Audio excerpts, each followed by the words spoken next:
The only podcast where the guy fucking eats pork chops on.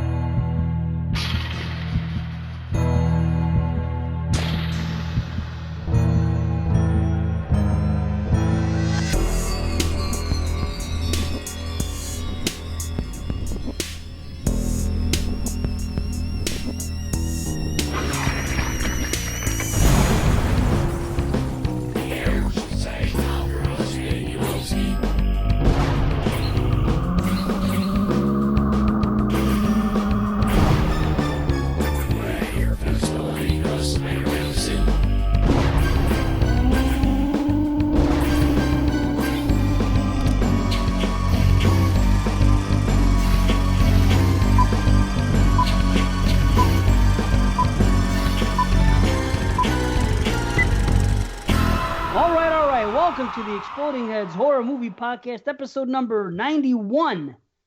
VHS. I was trying to be clever. And say DBC or something. S. Trilogy. X. But I dropped the ball.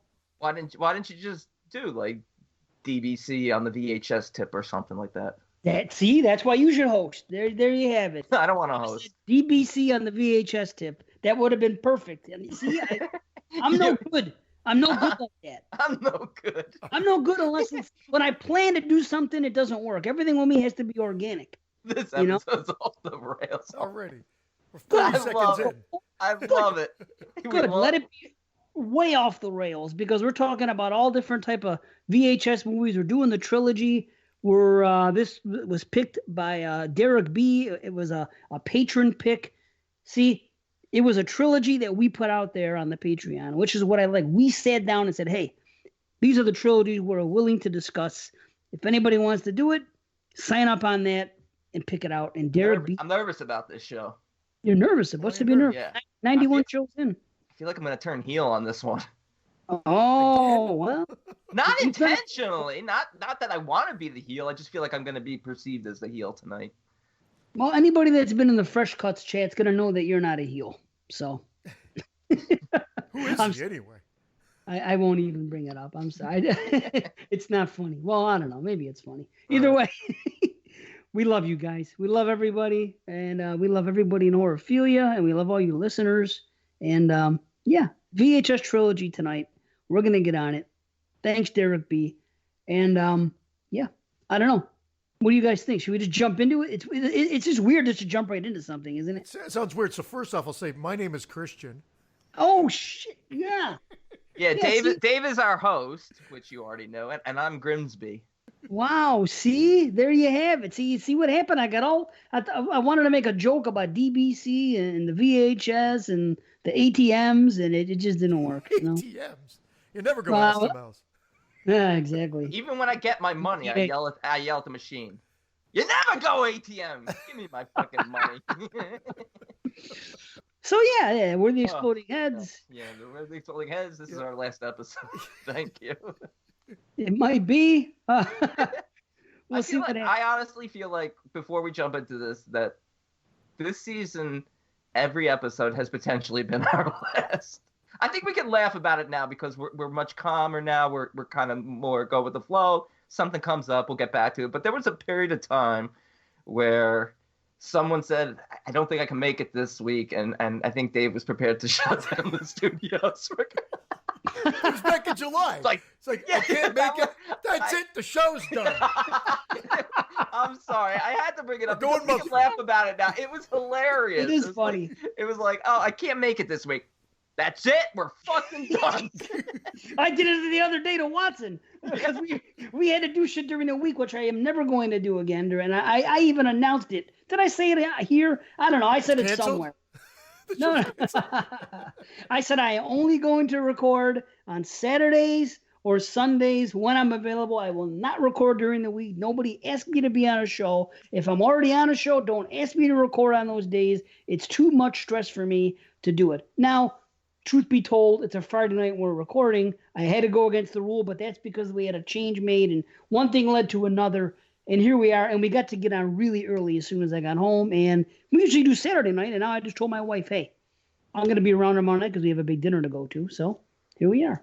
But yeah, what happened was Watson and I were doing this Cabin in the Woods thing. We recorded Sunday night, Monday night, and Tuesday night for one show. Man, he talks a lot. That was just for his introduction. Yeah. Oh, before we go on, you have no more surprise guests for us tonight, do you, Brandon? Jesus Christmas. I saw JP was on Skype. I was waiting for him to drop in anytime. Yeah. Invite anybody else with us today? Surprise guest. Thanks. Hey, Dave's brought Watson on as a surprise guest for us before. Yeah. At least I used the same surprise guest. True. Someone we can tolerate. I'll give him that. Well, let me get back to Watzy. I was pissed off one day, and we were getting out. We were just logging on. He's like, "What's up, buddy?" And we're just bullshitting in the beginning. I said, "I'll tell you what. I'm fed the fuck up." I said, "I might just shut everything down come January. This might be the end for me. I'm not doing any more podcasting. I'm too stressed out. My anxiety levels are high." So it's happened again. When I have this long fuse, right? But when it does happen, but when it blows, boy, does it blow. And I'm right with you, man. I kept joking with Brandon. I go, episode 100 is my last one. Oh.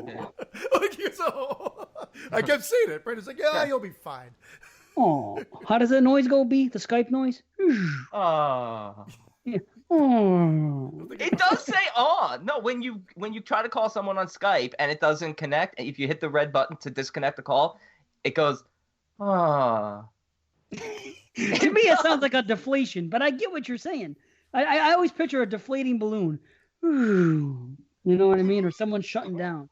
That's how I picture it. Oh, okay. Before we get into the reviews, something else. This is a sad note. A sad note. Today's show, I just found out that somebody passed away. Somebody that's in the a character actor in horror just passed away, and so it's someone that we've talked about on the show many times. Jeez, I didn't read this. I have no idea who this is. Oh, well, I'll tell you who it is. The excitement is killing me. Sweet Pea. No. Yeah. Really? Sweet Pea's gone. Yeah. Oh, he was such a great actor. How old Michael was he, J. Pollard. Let's see. Yeah. He had to be like around 80. 80 years old. Oh, look at that. Hey. Oh, Look at this guy. That's He's on still young, fire. man. That's pretty young still. He did a lot, though. He lived. Yes. He lived in the movies, that's for sure. I would have died it. That would have been like the best role to get. Sorry, honey, I got to go fuck this chick over here. Right? It's acting. Yeah. He was like 60 and she was like 20 and he was on her nipples and everything. That's sad. I love Sweet Pea. Yeah, I do too. And you know what? Sweet Pea actually fits him because his last name is Pollard and he's kind of a sweet guy. Yeah, so, he is Sweet Pea. He will forever be Sweet Pea to us. Yeah, Sweet Pea. No one else calls him that but us. So R.I. Sweet Pea. That's good.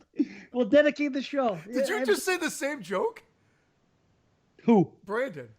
He didn't say a word, did he? Oh. No, I didn't say anything. Oh, no, you did. I thought we were at the same time. I thought we both went R.I. Sweet Pea. Now he's hearing voices. Look at this guy. What are you, Linda from Halloween? That's why I did that. Thank you. Yes. Brilliant. Wow. See, attaboy. I tell you, I'm surrounded by the right people tonight. That's all I could say. Oh, yeah. By the way, I finally got this new Halloween shirt ordered today. The Black Friday sale started early on Gutter Garbs, and I've been waiting for this cool-ass Halloween shirt, and it went on sale today. I was like, boom. It's so cool. I'll be wearing it next time we do the show. But anyway. Nice. Yeah, I'm excited. Gutter Garbs. Yeah. I'm not paying $27 for a shirt, F you, but I will pay, $15, $17, something like that. Yeah. You know? Yeah. But that's neither here nor there. I was just excited. I just did that. I bought a few posters. You know what I mean? I Christmas presents for myself because that's how I roll. So, anybody else do that, or is it just me? Do what? Buy Christmas presents for yourself? Yeah, well, you know what I do? I like to, because since I'm going to have to buy things for other people, I also because Black Friday sales go on and other sales, and I see something that I want, and so I buy something for me. You know what I mean? Not much money. I mean, I spent $35 for 5 posters shipped. I just spent the money before we get on the show, and the shirt cost $22 with tax and shipping. I got that, and I told my wife, I said, baby, don't buy me nothing. I said, these are my Christmas presents. I don't want anything from you. I'm happy with this. No, I would have said, baby, these are from Santa. Now get shopping.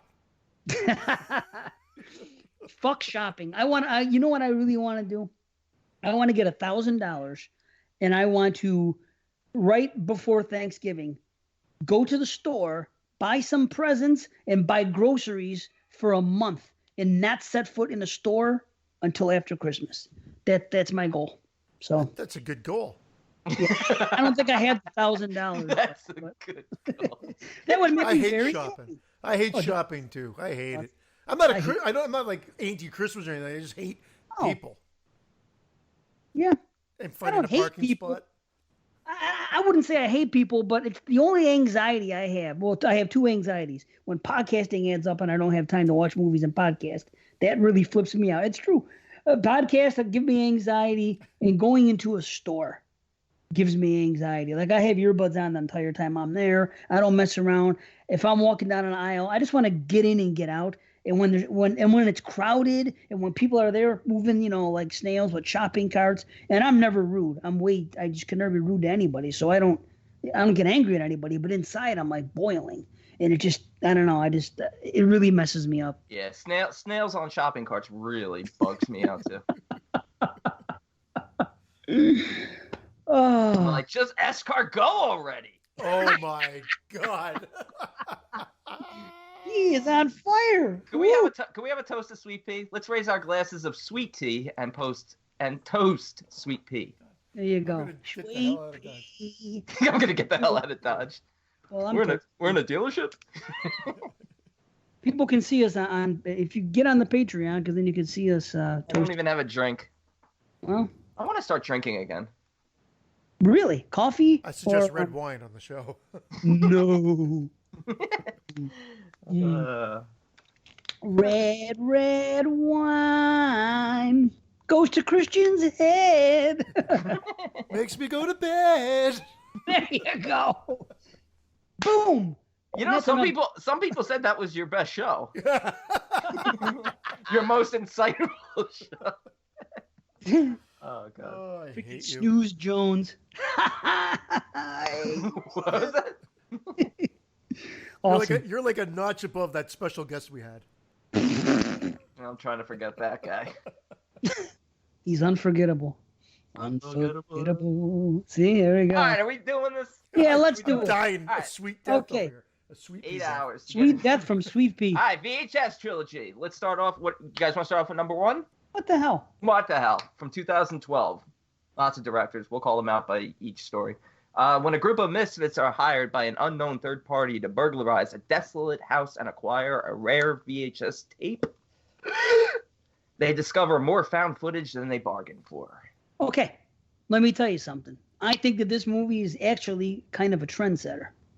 Because when this movie came out, at the time, there weren't any found footage anthologies, and anthologies themselves were kind of on the down. And after this movie came out, we kind of saw a rush in both of those things. We saw a few more found footage anthologies, and we started seeing more anthologies just pop up, like a lot. Have you noticed? Yeah, you might be right. Yeah, I could agree with that. Although this Okay. took me a long time to get into, and I'm not talking about this view. I'm talking about historically. I put this off because the first 5 minutes just awful. throws me off. I hate Yep. it. I hate it. Agreed. First time I watched it, it really, I hated it too. I was like, what am I getting into? I know. still think this might be the weakest wraparound of all three. What? I know. Oh, Look, I told you, I I'm can't playing heel even- tonight. I'm playing heel tonight. Look, they all build upon each other, but this one is just dreadful. Oh, it's not even close to be. Oh, not only is one of them the worst of the three, I think that one of them is the worst in the history of film for a freaking anthology wraparound. And we'll get to it, but it's not this one. I'm not saying it's good by any means. Look, None of them are very good. That's one thing about this series, that in part 1 and 2 and Viral, they do not have the strongest wraparound. Part 2 is clearly the strongest, the most I agree. coherent, and the most frightening. Okay. Yes, I yes, agree. and yes. This isn't so bad once you get past those first 5 minutes, though. It's just I don't know. It's just a group of, like, who gives a shit about these characters? that's it. They're They do going not make around. it- yeah, you don't. horrible. Yeah, they're going around assaulting women for the sake of, porn sites. They're vandalizing houses and. Well, they're getting paid for the videos. They say it. Yeah, it's like those porn sites, upskirts and all that. The revenge and shit and all the secret tapings. But even though everyone knows those are consented to, they're not made like this. Well, no, but I mean, the thing is, dude, the first time I saw this movie, I didn't understand what the hell was going on. It was mayhem. They were smashing shit. They were lifting up the girl's blouse in the parking lot and showing her tits or whatever. But it was good, like, though. She looked good. One thing about this series. Is that bad to say she looked good? I mean, she's an actress in a movie. I'm not saying, like, if I was watching a real video of this, I'd be like, this is horrible, but she looked good. Well, I'll say it. Just about every woman in parts 1, 2, and 3 are very attractive. That's one thing about this franchise, I will say. They got some pretty ladies. They really do. They get that right, if nothing else. Well, hello, pretty lady. Pro quo. Anybody want a peanut? The only downfall is this only has really one strong story. Yes! Oh, stop it. Thank The you! first one. The first disagree. one, Yeah. Amateur Night. And I never even saw the feature-length version of Amateur Night, Siren? which was Siren. I never saw it. Oh, I did. I enjoyed it. Not as much as Amateur Night, but I enjoyed it. But I mean, I'm not surprised that this is my favorite segment of it, given it's, the director who did Southbound. Yeah, right. And this is my favorite of this movie as well. I will give you that. I think a lot of people would probably have this one ranked amongst the tops of all the stories in the franchise. Certainly in their top 2 or 3. Well, I'll tell you what. Right off the bat, it's a smart idea with having the glasses. That's true. I like that idea. Like the clever. Google, I do find that even with the glasses, and VHS, the original, is guilty of this more than the second and third. And okay, I can give it a pass because it is the first, and maybe they got some complaints about it. But the shakiness in VHS 1 is kind of a little dizzying and jarring at times. You're right. It's mostly in that wraparound, though. It is in some of the segments as well. It looks the most amateurish, I guess. But I agree. But I don't mind them going for that authenticity. The one thing I didn't like that they did in this one was sometimes some of the glitches within the VHS. I find that's like a cheap tactic. Yeah, but I don't think at this point it was as Thank you. tropey. Right. So I think this started the trope and it just became very tropey thereafter. Well, then we have to blame the person who started the trope. But I don't think it's blame a bad the monkey thing. for AIDS. Shock the monkey. No, I don't. I don't mind it here because this is the one that started it. It's just like I don't think it's a bad thing. It's I don't know. You're dealing with weird things here, especially when you see the kids in the beginning, and when they go to this house, and they know that something's up here with these tapes. So they're kind of almost like cursed videotapes in a way. They're weird. So I think it doesn't hurt. There's a real deep sci-fi story with these wraparounds that's never explored. That's actually kind of interesting about, not only these cursed tapes, but they get into order in which you're watching them and opening up the gates to like this new world where people are turning into ravenous, wild maniacs and killing each other and chaos is breaking out. So there's like a sci-fi movie there in itself. But, for these, I totally usually just ignore the wraparounds because they are a little bit out there given the simplicity of the stories themselves, which I like. I like simplicity in this. I feel like some of these are a little too simplistic. Amateur Night is one of the strongest ones. Movie's too long as well.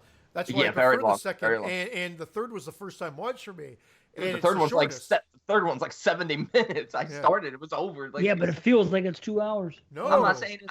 I don't think so. Yeah, I don't understand the hate because I've not watched this because of how many people shit on it, and we'll get there. I'm jumping the gun because I know why people shit on it, but I don't care if it jumps the shark from the found footage factor. I don't care. But it really doesn't, because when we talked about doing our found footage list, one thing we said was mockumentary style counts, and that first story in the third one is totally mockumentary style. To a degree, but there's still a lot of nonsense where it doesn't make any sense. Yeah, but let's get to it. Yeah, all right. Let's not. Amateur Night. Amateur Night. All right, so we got two stereotypical jocks and a little guy with glasses who looks like Ben Folds.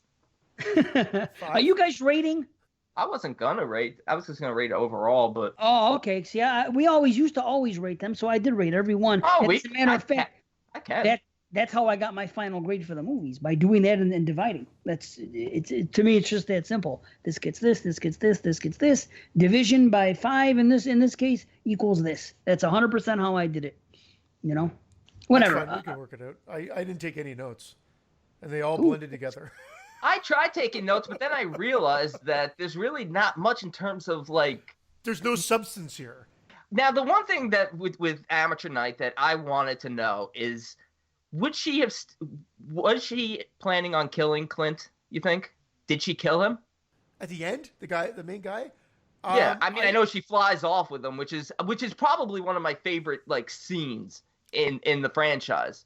I really love that really well done. The wing shot and it's awesome. and the glass. That's really cool. That's really well. I thought he was fine, but then I realized no, that was just the glasses, or could just be the glasses. You just broke my glasses into a million fucking pieces. I assume he died, but you're right. We don't really know. Because she takes him alive. I mean, she is mad that he doesn't seem to like her back, but I think she genuinely liked him and wanted him for whatever her purpose was. I don't know if it was necessarily to feed on, because she feeds on the other two assholes. Actually, you're right, because I don't know if you saw the post-credit sequence. He's just sitting in a large nest. Is that a joke?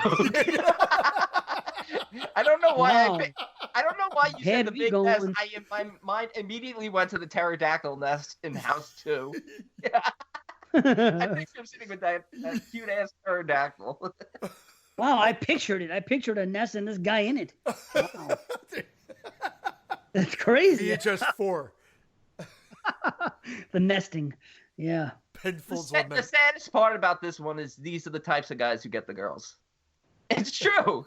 Well, for a short time, because they get them drunk and take advantage of them. Oh God, that was good though. They did make them a bit more likable, because she's like, "Nah, man, you can't do it." She's out. He's like, "No, wake up!" Like they make a joke. They're gonna make it a joke about it, but at least they're kind of they're still dicks, but they're a little bit more respectable. Yeah, he says, "Just stop now." Yeah, exactly. Yeah, they work it in, so you're like, dude, please, like this is gonna be unbearable to watch. But his friend's like, no, you can't, like.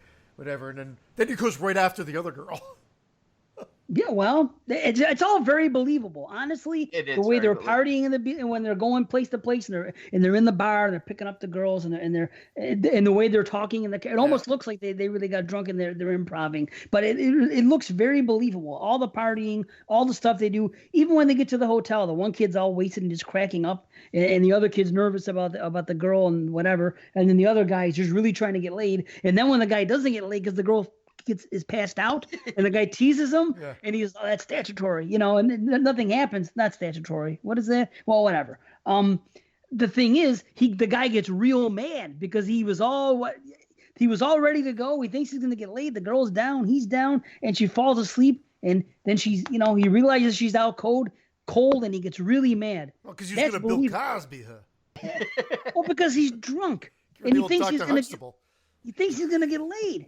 Don't you remember what that's like to be single and be drunk and think you're going to get laid? And then the rug gets pulled up out of you somehow because whatever happens. Man, I've had incidences.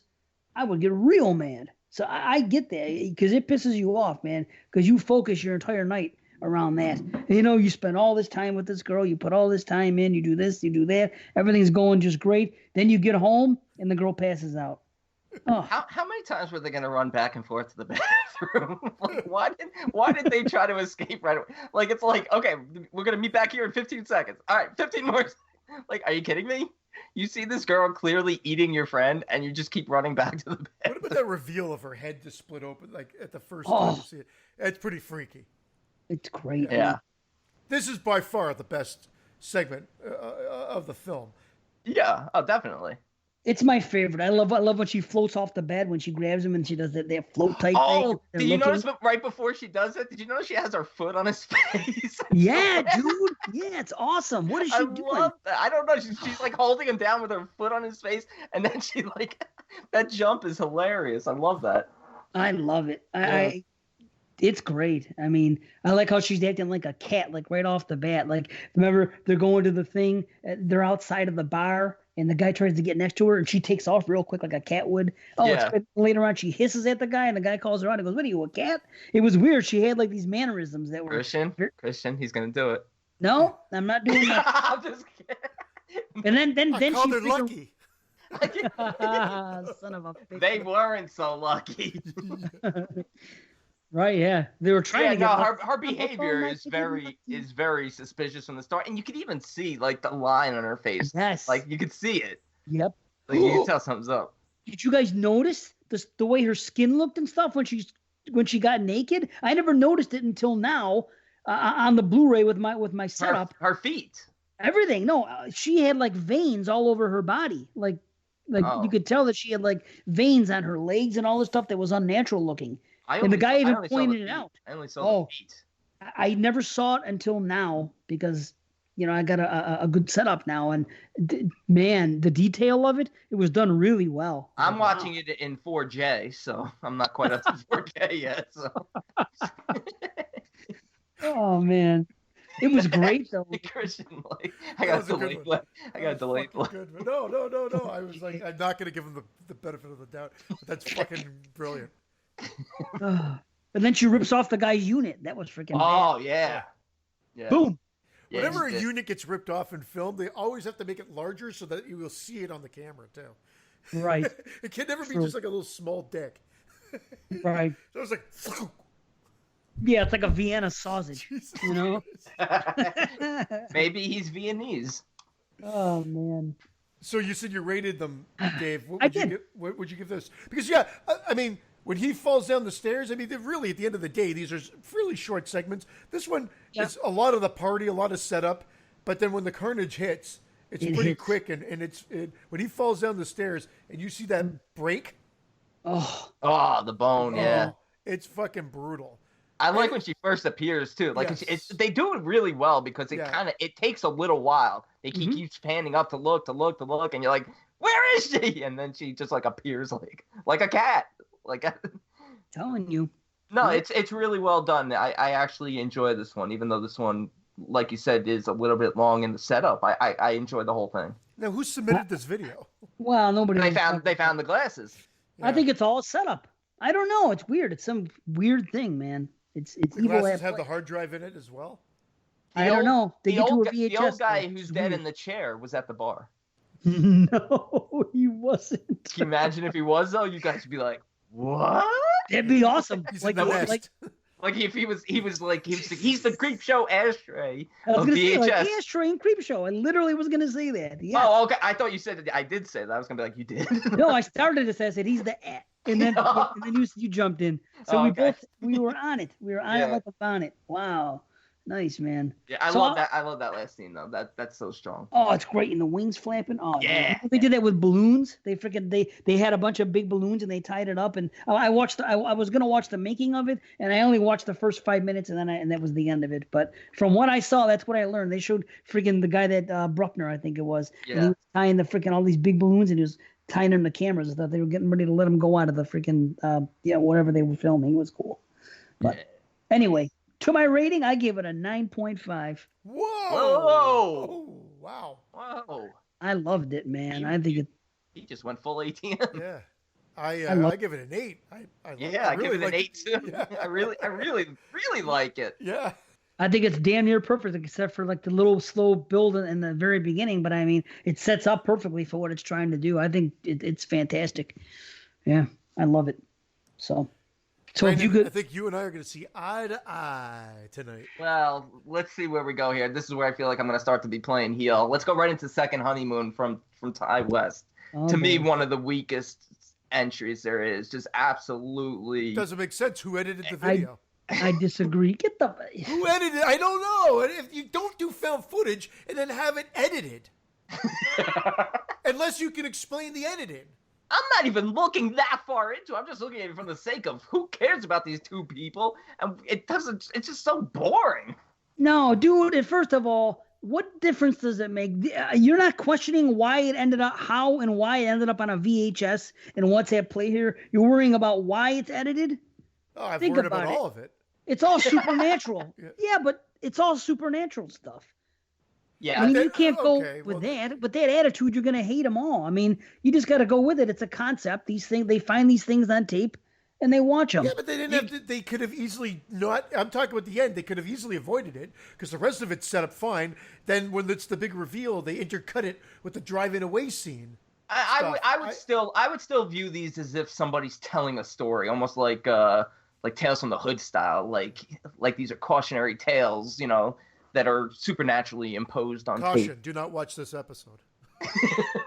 I'll tell you what, a lot of people don't like this one, and I've grown to really like it now. It's creepy to me, and now after I've watched it the first time with the reveal being what it is, now I watch it with different eyes, and I don't know, I'm picking up on like things that are going on, like, oh, so wait a minute here, like when they go see the friggin' the fortune teller thing. Yes, and what's going on and what it even says, it's like that they'll have a happy reunion and stuff with like a loved that. one. She's like, I'm gonna keep this forever and all that. So this chick is obviously crazy. Yes, you know what I mean. And that's what's really good about this. It sets up. The first time I watched it, I was like, okay, cool. I always was really into the parts when someone breaks in and showing them while they're asleep. That's a creepy thing. You don't usually see that in movies. I like that. Grabbing a camera and the fact that somebody broke in your hotel room and freaking videotaped you while you were asleep. That, to me, that's freaking solid creep. But why? Because they're wackadoos. What do you mean why? It's a horror movie. Why are you questioning? Yeah, but if they're together, if they're together and they're both wackadoos, why is she breaking in on her own? That's a head for fake. Fun. That's a head they're fake. Freaking loonies. No. They're gonna watch it later. That's why, and laugh at it. That's why she asks him on camera. She's like, it makes sense that she asks him on camera. She goes, so what do you want to do? As they're filming. So like later on, they can watch it and they can say, oh, look how we played this fool. But also, I'm confused. Is this couple married? No, I don't think they're married. I think they're engaged. That's the way I took it. Okay, see, to me, it just implies to me the way they are together, that they've been together a long time, which doesn't make sense to me. Why not? Maybe this girl went away because she's a wackadoo, or maybe she went to or escaped from an asylum or something, or did her bid, and now she wants to get back with her crazy friend because the two of them are wackies together. It's like they set up this long psychotic con to get $100 in cash. It's like, did you take my $100? That was the big score. And that's the fun part of it. She did that on purpose, just so later on they could laugh at it, because legitimately, this girl isn't going to think, oh, well, maybe she came in and she took it last night. I don't think she's thinking. She's just doing it to mess with her so later on they can laugh at it. I just see two psychotic women that are in love with each other that are just doing this shit and making sure that it's on film for fun. Especially the one that does all the bad stuff, the one that kills the guy. Maybe not so much the one, maybe not the girlfriend. She's kind of along for the ride. But I see it as the fact that he's filming, this psycho girl is going to take advantage of that, and she's gonna want to have fun with it and watch it when it's all over. I get a whole. I will say the things I love about this. I love the tension that builds when they're at the Grand Canyon. I feel like I do like the tension built there, and I do like the gore in terms of when he's stabbed in the throat. When Sam, I think his name is. Yeah, it's really good. The gore in these films tends to be good when it's there, and that's really strong. But I just wasn't engaged with this couple, with Sam and Stephanie. I just didn't care enough. I did not give a shit. This exactly. That's it. Just went unravel. I'm like, get to the next one, please. Exactly. Like I was almost hoping at the end when she's driving in the car, instead of looking over and seeing another psychotic girl, the girl who was lingering outside the hotel, if it was the sleeping donkey from the beginning, that would have been crazy. And they were headed to Tijuana. Oh man. I'll tell you something. Too soon? All right. Okay. How cute are donkeys? Donkey. Yeah. What about donkey? Attitude, donkey. Attitude. What about, okay, the first time I saw this, but I got to the end, I was like, huh. I thought it took a little time. I thought it took a little longer than I wanted it to. And then I enjoyed the kill. And then when the reveal was like, I'm like, okay, that's fine. But subsequent views, I just enjoy it more and more because I realize it's all about the second view, and I can't beat it into the ground. I watch it from the perspective of she's playing him, And I dig it now. Knowing the outcome makes it that much better now when I watch it. That's what it is. So it's elevated. It just happened. The first time I saw it, I would have said it was probably the weakest. But now it's one of my favorites. It just happened. But I know it's very unpopular. A lot of it's Ty West too, but a lot of people don't like it. I don't feel like it works for a short, and there's just you have to have for something like this. It's got to be strongly driven by the characters, and they're just not engaging enough. No, they're really bad actors. Yeah. Oh, you think? I don't even know if it's that they're bad actors or it's just very one note. It's just very dry and boring. I just think it's sad because she's playing him the whole time, and he's like, "Oh yeah, I want to go to Vegas and do this." He's like, "I'm feeling lucky." He said he's feeling lucky. He's dead. To be honest, though, sad. He was very. I don't know. He kind of bothered me too. Like I almost didn't even care that she killed him. Really? I don't know. Like he was just. He seemed very uptight. Well, if we drive through here, we'll have one more day of vacation. Like Jesus. Like life sucks to begin with, and you're making it even worse. Like just I know stab this like that. Stab this fucker in the throat. I don't know. It didn't do it for me. That's fair. That's okay. What are you gonna do? I just think it's the good way they're playing him. I like when she's trying to break into the place and they're talking about calling the cops. She's like, "So what are you gonna do?" And then she puts him on camera and they're talking about it. And he goes, "Well, this and this." I just look at it as a very evil thing that these two psycho girls are doing together. And I don't know. That's the cloud over the whole thing for me now, and that I get enjoyment out of that. That I don't know. It's elevated. That's all I could say. So I'm pretty high on it. My rating's at 8.5. Oh my Lord. Jeez. 5. Holy shit, he beat me. I'm not doing this. I'm not trying to intentionally match Christian. I won't go below 5 because I don't think it's below a 5, but it's certainly not above a 5. It's just there. It exists. I can't believe we're in sync. Yeah. So far, so good. I'm sorry. I don't like hating these. All right, Tuesday the 17th. Written and directed by Glenn McQuaid. What did he do? I Sell the Dead. I never saw I Sell the Dead, but that's one of his other films. I don't think he has a big filmography. All right, another one where, I don't know, the young girl, Wendy, with a group of friends, Joey, Spider, and Samantha. If anybody in the history of people looks less like a spider, it's the guy they got to play Spider. This is the one at the lake? Yeah, this is beware the blurry cameraman. This chick is super hot. She is hot. And the setup of this one, I'm like, here it is. This is going to be my favorite. And it blows it. What don't you like about it? I hate the whole shaky camera guy, the glitch. This is glitch upon glitch upon that. glitch upon glitch. The only saving grace is the kills. Beware the scary pixelated man is coming to get you. I think it's great. That it can't be filmed. I think it's a great concept. It can't. This evil thing cannot be filmed. I mean, I don't know. I think it makes so little sense that it's so ridiculous. I think the idea of it not being able to be filmed is a different film completely from what they were going for. It's supernatural. It shouldn't be supernatural because why? You can't have a supernatural killer in the woods? 1 year later, and these people pretend like they don't know who she is, and then at the very end, like, oh my God, you were friends with those people? Like how did this even come about? Let alone she leaves a message on camera at the end. If you're seeing this, don't come here. First of all, the camera is here. So if you're seeing this, you're already there. Oh my God, are you kidding me? Well, who knows? Maybe the guy takes it and it's found somewhere else. It is found footage after all. The pixelated man doesn't have hands. He doesn't wears have hands. Um, What would you say? Wouldn't you say, hey, don't come here? Just to, You'd you're probably about say to die. don't come here, but it makes like 0 sense. Like, I don't do come see here. what you're I'm gonna saying. put the camera down here. Since I can't remember what the other ones are in this movie, this may be my second favorite of the batch, but I can't because I honestly everything blends together. So as you say the titles and we start talking about, it, I'm like, oh yeah. We haven't even There's some been good talking. stuff. There's some good stuff here. The setup is good. The kills are good. I just got a little fed up with the you can't film them thing.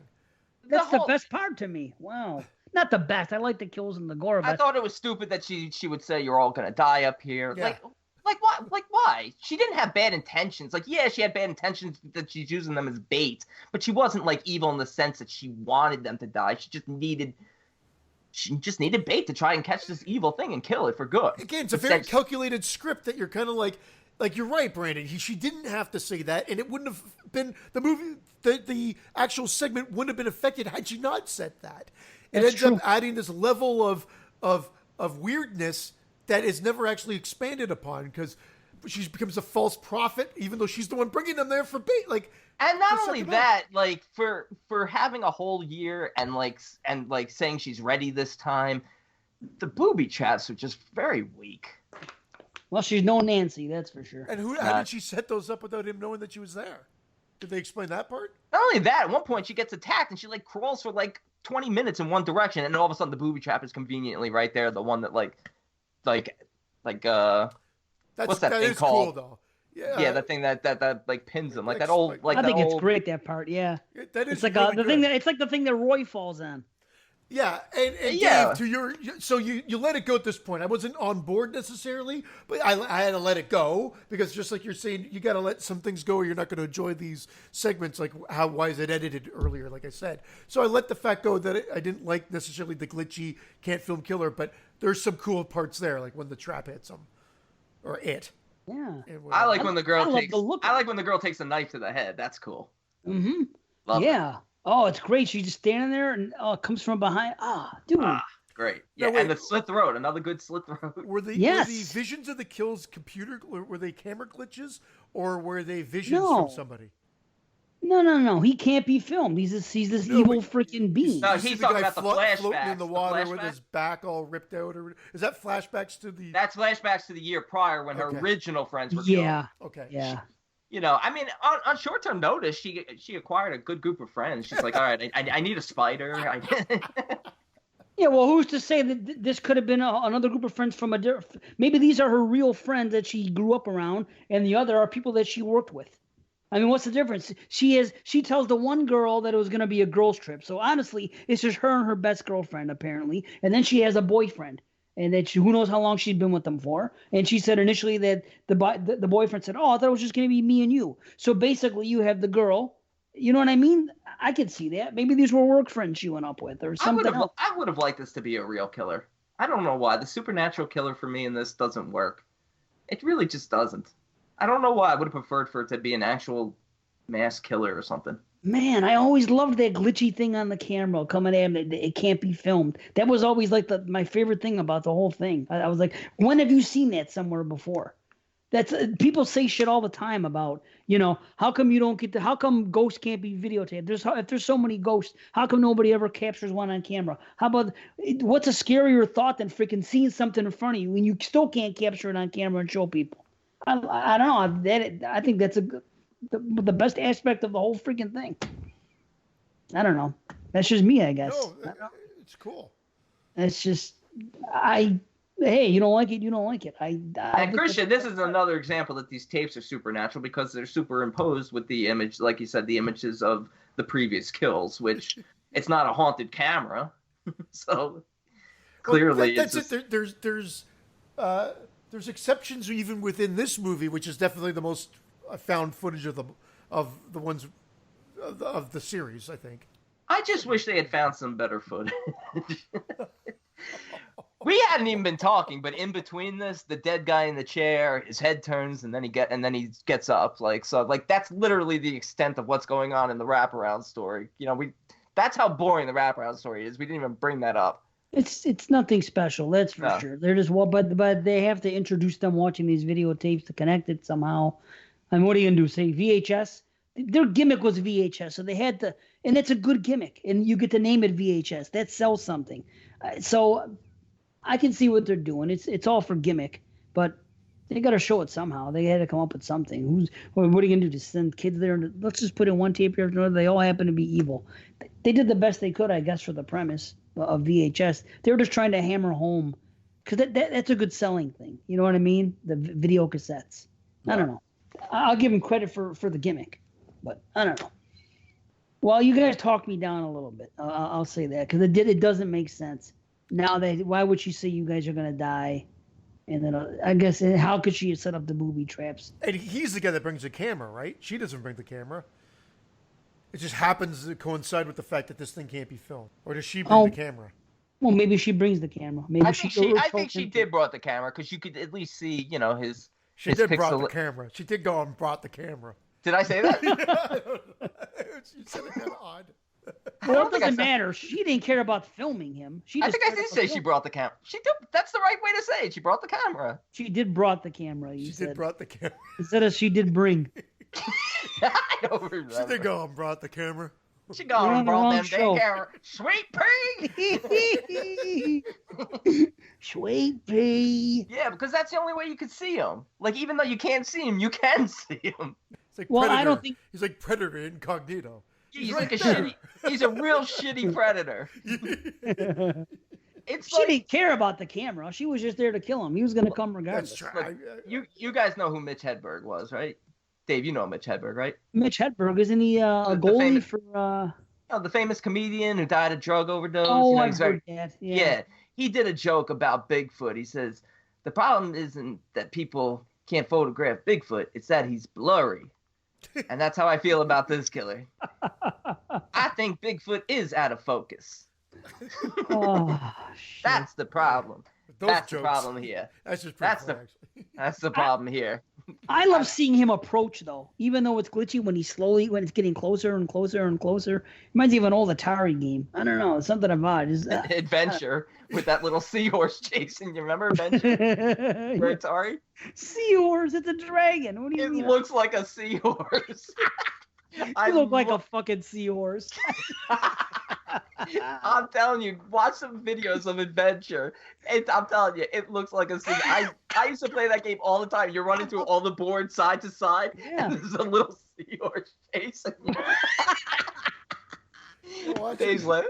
Yeah, it's hilarious. Oh, shit. All right, listen. You guys don't like it very much. I was at a 7.5. I'm all the way down to a 6.5 now. You talk me down. Well, and that's where I am, 6.5. I think it hovers right in between the last two that we're talking about. 5.5. Oh. Whew. Mamma mia. Mamma mia. Okay, on to the next one. I can't believe you guys don't remember this one. The next two, actually. Especially right. The sick thing that happened to Emily when she was younger. It's a really catchy title. I still don't know. I still don't remember it. You don't remember them? They're Skyping? This is the video chats with Emily and her boyfriend, James. Yeah. This one's okay. I think it's pretty damn cool, man.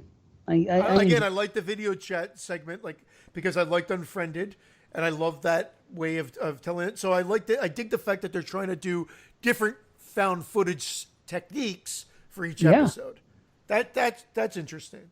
The problem with this one is, James and Emily have known each other their whole lives. They even talk about it, that they've known each other since they're kids. True.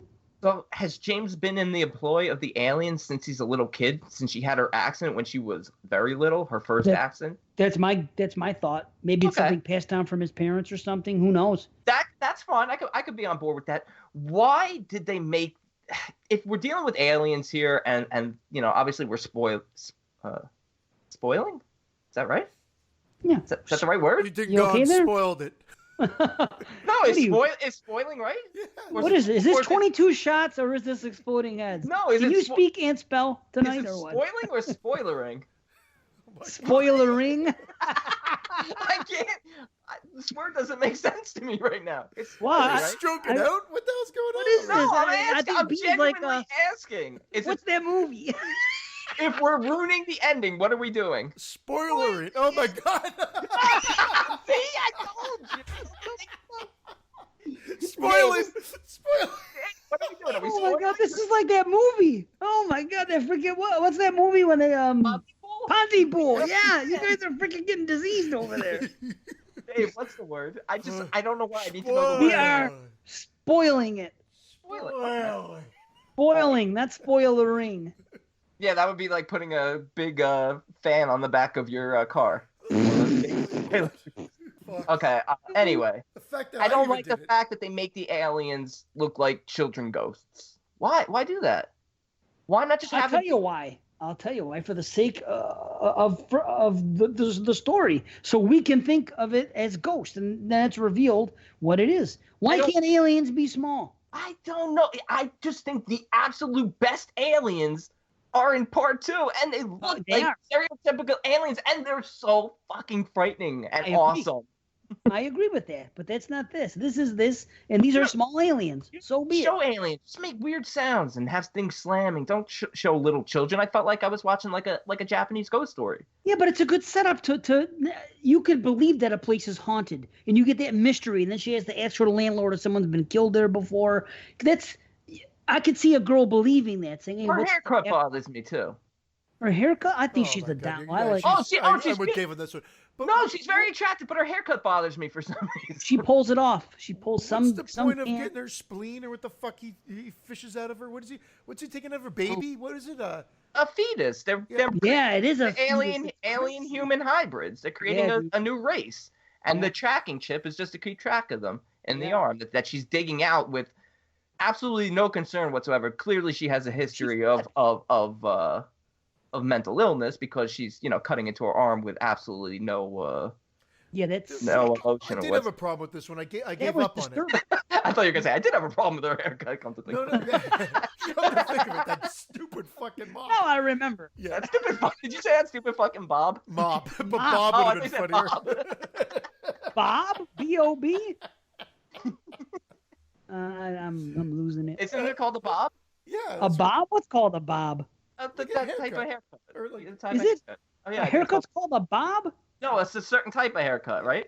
I know that, but I never heard of that before. A bob cut, huh? Give me the Bob. De Niro? I'm going to go see that. Just the Bob. A bob cut with bangs. You get a bob cut with bangs, or a bob cut with layers. You serious? Yeah. A bob? Wow, okay. Neil and Bob. Is that what you do? He's going to the salon for the Bob. Give me the Robert.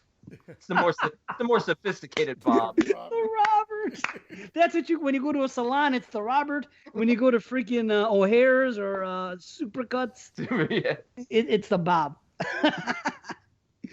Oh shit. So anyway, what's your problem, C? What was your problem with this one? You said you had a problem with it. Yeah, it switches gear. I felt like it switched gears, so I just gave up. So at the end, that's why I think I checked up. Like, what the fuck? There's a little fetus coming out of here. Oh, okay.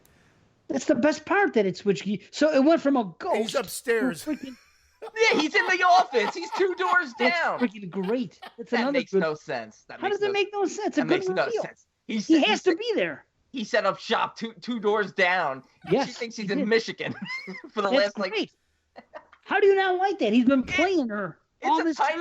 It's a tiny apartment. How do you know how big it is? It might be a huge complex. It's a tiny apartment. Why is he in the office? He's in the bathroom with like a whole computer set up. Once you hear him talking, you guys are the door like right now. You would have. He's like Bauer. What was this? For the boy, Bob's. What was his name? Bob's. The boy. He's living in the walls. Boy. Brahms Stoker. Yes. I don't know. The Wi-Fi in here. You guys are nitpicking. I'm sorry. No, in all honesty, here I like this girl.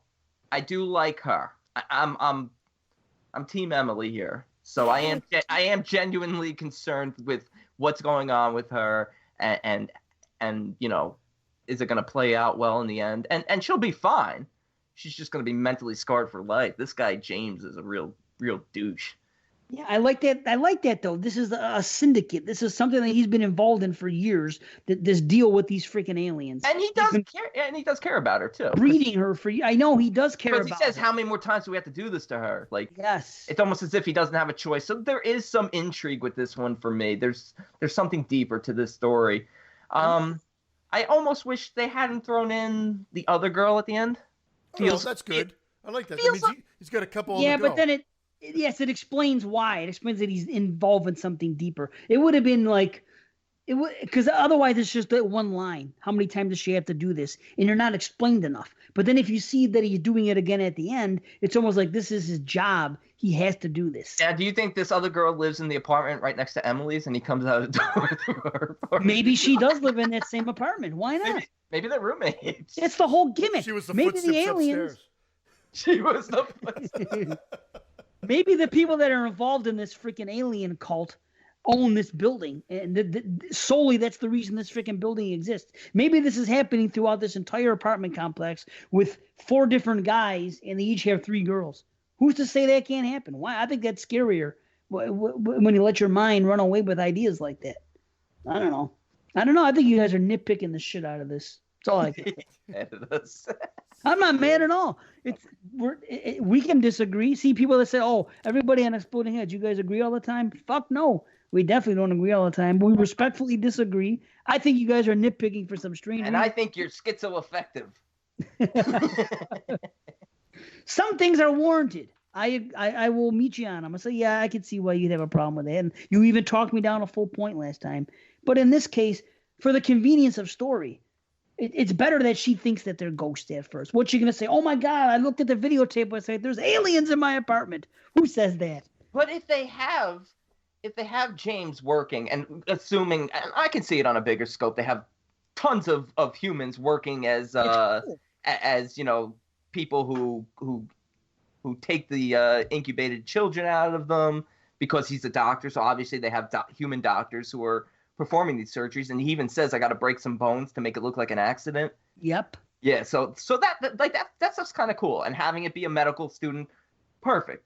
It's it's a little detail that if it was overlooked, it'd be like, well, how does this make sense? Clearly, it's all doctors. But why are they then tormenting her in the first place? That to me is like I can understand like a sound here, a crash there, but they're straight up haunting her. That's true. Is this just for the sake of it's time? Fake of them thinking it's a ghost thing to just switch gears at the end. That's what it is for the movie. Is it also they're driving her mad at this point because it's time for her to have another accident to harvest the child? I could get on board with that. Maybe. I mean, it's plot convenience. Obviously, it's for us. It's to fool us as the viewer. We're supposed to think it's ghosts, and then we get the reveal later. I'm actually liking this one a little bit more the more we talk about it. This has come up on me as well. I wasn't crazy the first time. I liked the reveal, but I wasn't so into all the conversations and what's going on. But the subsequent views, I've seen this movie like 5-6 times now. I enjoy it, and this one came up as well. Not too high. I'm not as high on this as I, maybe am some others, but I do like it. This might be my second favorite now. Well, my grade for it, my rating is a 7. Yeah, that's where I am, a 7. And I figure I'm at a 6 for it. Okay. I kind of like this one actually. The more I think about it, I think there's something there. It's cool, and the girl at the end looks her body reminds me exactly of Debbie Sue Voorhees in Friday 5. The girl he talks to at the end and takes her clothes off. She's built the same way. It's crazy. It's almost like they cloned her. They got some really, man, it's one thing, we were right when we were talking about this at the beginning. Just some beautiful women. There are. Everybody's like naked. It's like, Jesus. Yep. Like, I want to be in this movie. Yeah. All right. Naked. We got one more to go. All right. What's the last one? 1031 something. 1031-98. 98. Okay, so this is the group of guys who at first present themselves like they're married, middle-aged husbands having a barbecue. Then all of a sudden they're dressed as childish, nonsensical costumes heading to a Halloween party. That to me didn't make any sense at the very beginning. What was the deal with that barbecue? Didn't it look like they were middle-aged men having a barbecue with their wives? I don't remember that at all. I remember being in the apartment. College kids. No, there was a barbecue going on. I thought it was the guy putting the thing of his costume on, and his roommate's like, "Aren't you a little old for that?" And he goes, "Oh, yeah, that happened after, but right before it, there was a barbecue scene, and I'm not sure if it was part of the wraparound story that was going on. I forgot it. This is probably my second favorite one of the batch. Actually, now that I remember, I've now realized that this was the one that ended. This is the second best one of the show. I agree. Of this movie. Is it though? Yes, it is. I agree. I agree. I agree because again, you think you're going to a Halloween. This one plays out that he's recording. They explain it all. They they go to this house. They're kind of like, what the fuck? What's going on? This is really a party? And then, of course, they think they're at this party. So they think everything that's going on since it's Halloween is great. Is a show, which I think is great. And then they quickly realize that it's not. And you know what? They make them nice. Because I would have said at that point they would have run for the fucking hills. But they hear the woman screaming, so they go save her. They do, yeah. Mistake, but great though the way it played out, the effects and once they get up there and they freaking see that sacrifice, what's going on, and how they that it's dude, those effects, yes, the hands coming out and everything else. Dude, those effects are amazing, but the fact that they see these men sucked up into the sky and still decide to take this girl out of there is absolutely ridiculous. They're heroes in the moment. Yeah, they're just trying to get them out. I was like more questioning, would you go back and save them? But again, they're more noble than I am. They went and they tried to save the girl. And the effects, you're right, because they managed to do the shaky cam as if someone's holding it, but the focus on stuff just enough to go like, that is cool. Because they had to make those effects look well within a shaky cam realm. Yeah. First of all, weren't they at the wrong house to begin with? Well, we assumed so, but they said that was the right address. But obviously, who walks into the wrong house, sees nobody there, and just thinks they're at the right house? There's absolutely nothing set up to suggest it's a party. Well, they questioned that. They do. They do. And they say that for so long. It's just, I don't know. The first half of this one, I think, is awful. I think once they leave the house, it's awesome. No, well, I think I like actually the banter between them because I think they think it's a big lark. I think they think it's a big lark, and the way they play off each other and they're teasing each other, it just adds to it. And then they've realized, okay, what the hell's going on? They hear these noises, let's go down, and they just think it's all part of the show. And then shit hits the fan. I'm on board. I'm totally. Yeah. When they get up there and they see them sacrificing that girl, and they think that they're in a haunted house. Like, because when they first get in there, remember, they're looking around, they go into the one room, and then the guy says that an arm came out of the wall and grabbed them, and he goes, I don't know how they did it. I felt this thing touch me, and this. So they think that they're legitimately in a haunted house, like, that somebody's putting on, and they got invited to it because they knew somebody. So they get there. Then when they go upstairs and they see the sacrifice going on, they think that there's a friggin', that's for show. Like when you go through like a haunted house and you see something going on and they're enacting scenes. And what the hell were they chanting? They were like, one of us. Whatever the hell. They were chanting something. Burn her soul. Their acting was great, though. Yes. There's a moment of tension where they go downstairs and they realize these guys start yelling at them when they start chanting what they're chanting. Yeah. And then the guys realize that there's a bunch of kids in there. And they're like, what the hell are you guys doing here? And you're kind of just frozen there. Yeah. But they still think that it's part of the act because that's what they would do. That's when it gets good, when they right at that point. But they still shouldn't have taken her out once those guys got sucked into the sky. The guy literally gets pulled up into the rafters. He literally flies up into the rafters after they're saying we're doing an exorcism here. And they're like, all right, we got to get her out of here. Well, it happens. What about when the guy goes back into the house in the Amityville Horror to freaking get his dog? I will go in for the dog. The fucking walls are bleeding. I would have gone back in for the dog, even if he had a grilling fork in his head. I'd still go back for the dog. Don't even start that. Do you have a problem with him going in to get the dog when the walls are bleeding, the house is falling down, it's about to be burned alive, all that stuff's happening in the house? They're driving down the street, he stops his car, runs back in the house, goes into the basement to get the friggin' dog. As long as they're not doing an exorcism on the dog, I'm fine with it. But you have a problem with them saving a girl. They're not saving her. The others were trying to save her. They're interrupting it. What are you talking about? They're doing the exorcism to try to get the evil out of her. I'm not talking about that. You were complaining because the guys went back into the house to get them after the other guys got sucked up. Isn't that what you were saying? Yeah. Okay, so that's what I'm saying. They don't know she's the culprit. She's not a culprit. Tied up and they're doing the exorcism on her. They have her chained Exorcism, it's a sacrifice. It's an exorcism. No, she's the evil one. No, because she's the one that at the end, she's out of the car. And then she kills them because a train hits them. She's the evil one. I don't think that. I think that they're evil and they're freaking they're trying to sacrifice her. Oh, and the evils will cause all that to happen. She's the demon. Evil one, and they're trying to demon. That's exactly it. They think she's the victim. The guys that are going to the party think she's the victim. but she's actually the evil one. From your point of view, Dave, the way you see it, then I completely have no issue with them going back to rescue her. Yeah, boy. Why is there any signs of also? No. She's crying for help. Dave is right. Her. No, at that point, but you're thinking she's never evil? No. Oh, see, that's where I switch. I think evil takes her. They take her, and then she is a victim. She's been selected to be sacrificed to these demons on Halloween night. So these guys that are in this cult get together. They go and they sacrifice her, right? Do whatever the hell they're going to do. They see that this is happening. They go in, they take her out, and the way I look at it is that the demons got pissed off at these guys because they're letting this freaking girl get taken away. So that's why they're getting messed with. Then they grab the girl, they put the girl in the car, and she's still acting. I don't see her acting evil. They're trying to rescue her. Then all of a sudden, the way I look at it, evil punches a hole into our realm, takes her back, and then fucking kills them. I like that. Punches a hole in our realm. Nah, I get the intention she's evil from the start, and she's just trying to fool them. Wow. And they're trying to exorcise the evil out of her. Yeah. Well, either way, I still love it. It doesn't make that part doesn't make a difference to me because from their perspective, she's a victim and she's crying for help. Well, and she sees them doing shit. What else are you gonna think? Why would you think of all things an exorcism? I would think it's Halloween night. They're sacrificing her because it's Halloween night. It's freaking some ancient thing. No, and I think we're blending it. I think that's what they think. This girl's in trouble. These guys are trying to kill her or sacrifice her. They get her out, but what they were trying to do is excise her. I think that's it, and then that's why she's evil at the end. That's the turn, which, in my opinion, is great.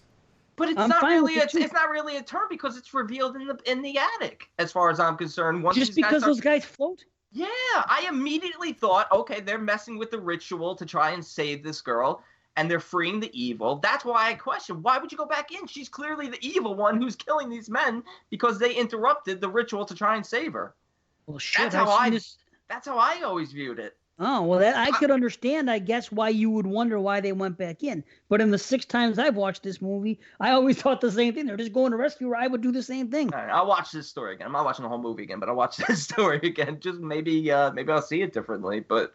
Yeah, that's why I have such an issue with it because I don't know why I always thought like they're going up there and like it feels like these men are genuinely trying to save this woman who's tied up and they're trying to like literally exorcise the evil out of her. I could see that, but think about it. When you go, if you were there and you ran up and you saw this girl chained up and all these guys dressed up all weird looking, like they're performing some type of ritual, and just this girl's crying for help and they're about to cut her and shit. How could you think anything else except that? That I agree with you. But then once they start causing the chaos and people start getting sucked up into the air, then they should be immediately like, all right, we gotta get the hell out of here. And they get down there like, we gotta go back and get her. Like, put 2 and 2 together. You just interrupted this ritual, and all of a sudden, people are being sucked into the air. I don't know. I'm guessing that that the demons, the evil people that these people worship, or evil beings that these people worship, got distressed with them because they allowed this to happen. Because they dropped the ball in this sacrifice. That's why I thought they were being punished by whatever, Satan or whoever. I don't know. But coming from your perspective, I could see why you would question why they would go back. So now I get where you're coming from. Your way makes more sense. Would make me less angry at it. Well, maybe next time you watch it again, maybe you'll like it more. But for now, I'm high on this too. It's a 9 out of 10. Oh, wow. Okay, I was 7. Wow, holy shit. I'm at a 6. Wow. Maybe 6.5 because of the effects. The effects. I don't know. The hands the effects are awesome. In the crawl space when they're coming out of the it's great. It's the basement, and that I love it. I don't know why. I mean, there's a lot of good effects in this, but the little window on the door shutting. Yes. It's so cool. That's very claustrophobic to me. Yep. That really terrifies me. Just that one little scene with that window's just closing down. It's really cool. Yeah. But 6.5. Okay. 6.5. Wow. Well, so do you guys have ratings overall? Mine initially came out to 8.25, but because I knocked that one down in doing division, I'm just gonna make it. It's an 8 out of 10 for me. And I didn't do the wraparound though. I just realized. No, I didn't because to me it's inconsequential. So 6.5 is my overall rating. Yeah, and I would be at like a 6, maybe slightly above, but to be honest, factoring in the wraparound, I was actually going to give this film a 5 out of 10, but I can give it a 6 based on the average of the 5 scores. My only issue with the wraparound is the beginning of it, the first like 5 minutes, and I didn't get it. But everything else, it just was something there to keep it moving along. It's just So it's it was really irrelevant to me. I don't like it or dislike it. It's just not. It's just there. it's just so much better executed in the next film, where it's almost the same thing, but it's much better executed, and the reveal at the end of when they come in, we'll get to it. But here it's just they walk in, the old guy, they think he's dead, and then clearly he's already been affected by the tapes, and he's a zombie, and then he just kills them. It's like, it's weak. That's fair. All and right. Given the setup, you would have liked to have seen it, build a little bit more.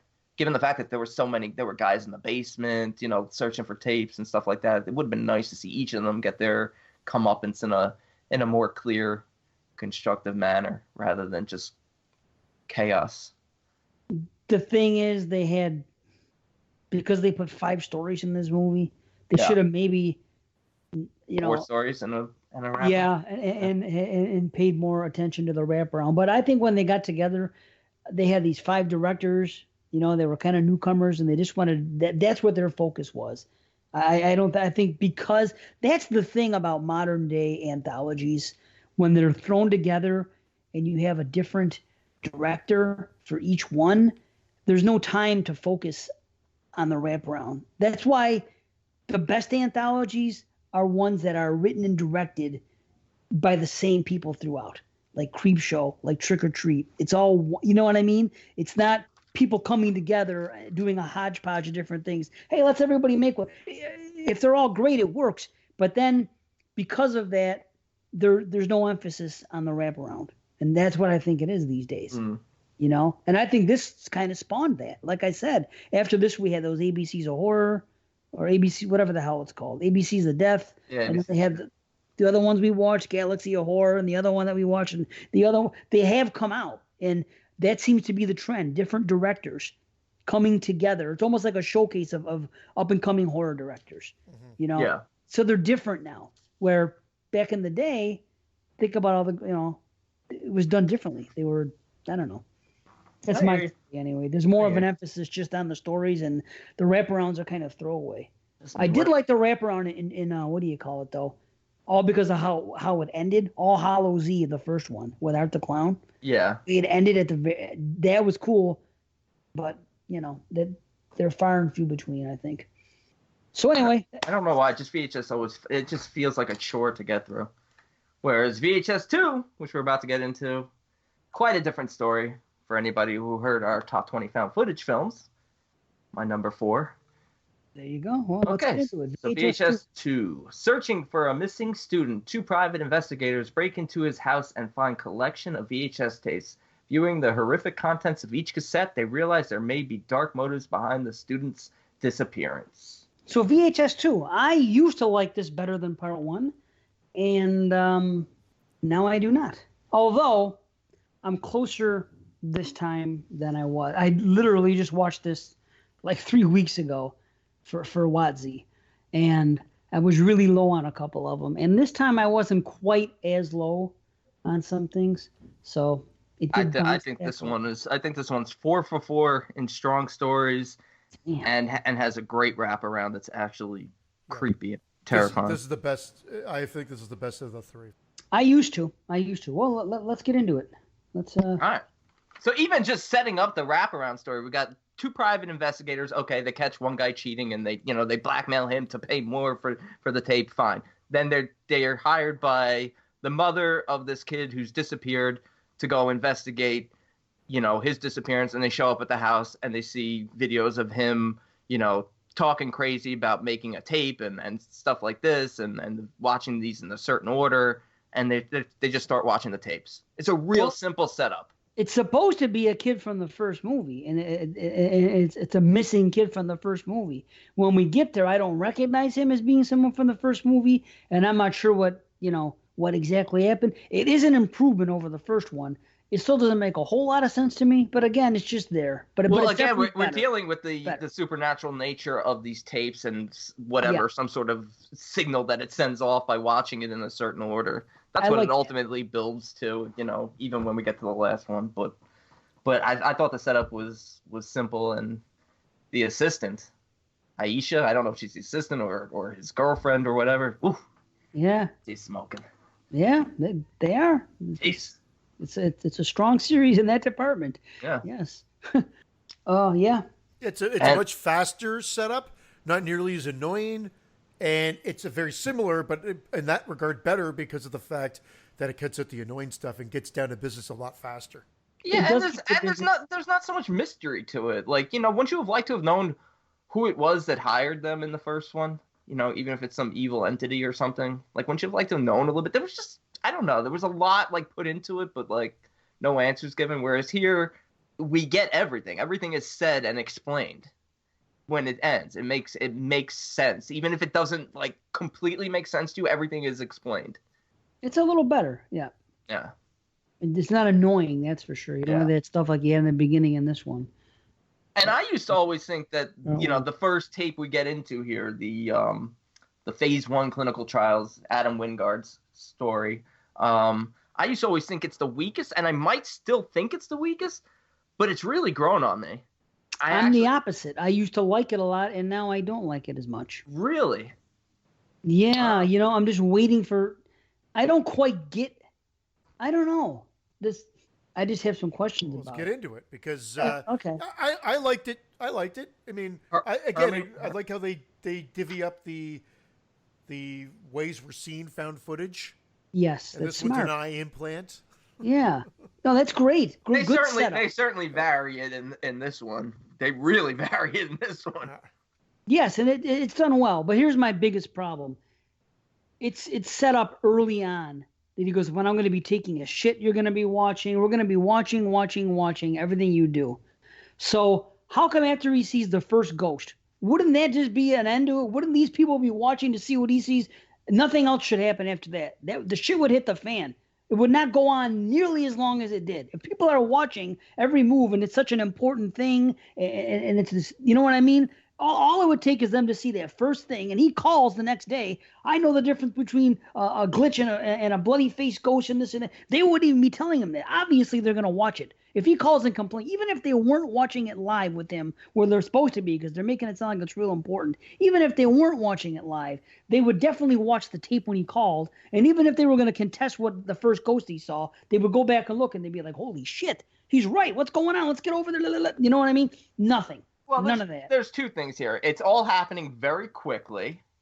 And number two, are they necessarily seeing what he's seeing? Well, sure. It's his eye. He's seeing it.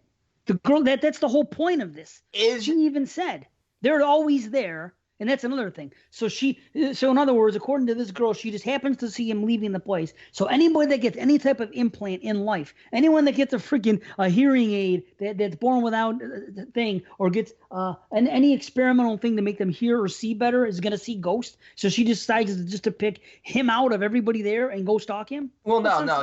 Here's where my line of thought was with that. Is that it's somehow related to the company that's doing this experimental eye thing. And that would be the reason why they wouldn't be in a rush to contact him, because they're part of like some sort of evil conglomerate that's conspiring, I guess, to do these crazy transplants that, have these types of effects on people. Because that's the only thing that really didn't make sense is how did she pick him out? I do like the fact that it doesn't affect her the way it affects him, because she can only hear, so it makes it easier for her to ignore the ghosts and not be, not let it be known that she's aware of their presence, even though she hears them all the time, whereas he sees them all the time.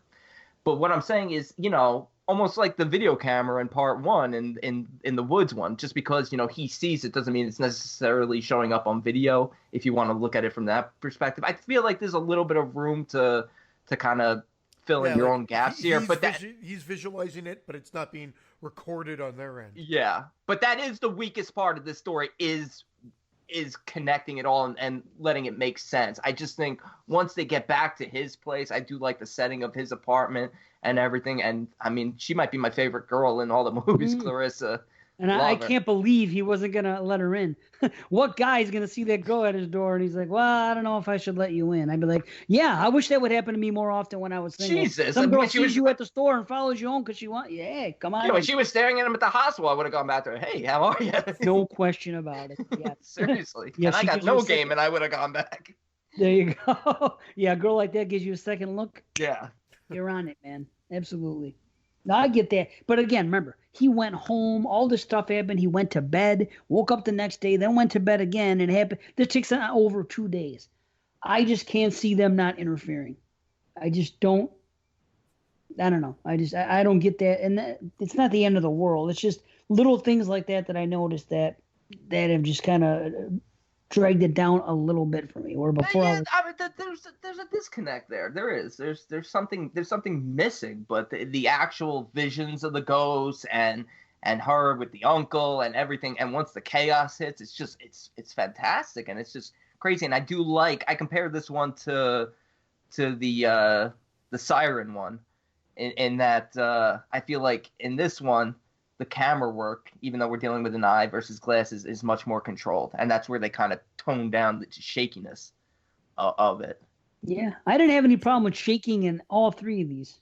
And part one was the only one where, like, at times I was just like, Jesus, like, stop. Like, I get it. You're going for authenticity. It's almost like sometimes even in these, even in, like, a film like Cloverfield, I know, like, you got to get the authenticity. He's running. There's a giant monster chasing. I almost wish they would, like, ignore that fact and almost make it almost like Steadicam found footage. Even though people would question that, it would just be more relaxing on your fucking eyes. Well, they can put music in film footage. I guess they can put Steadicam. Yeah, exactly. Yeah. At this point, Well, see, you haven't really said a whole lot.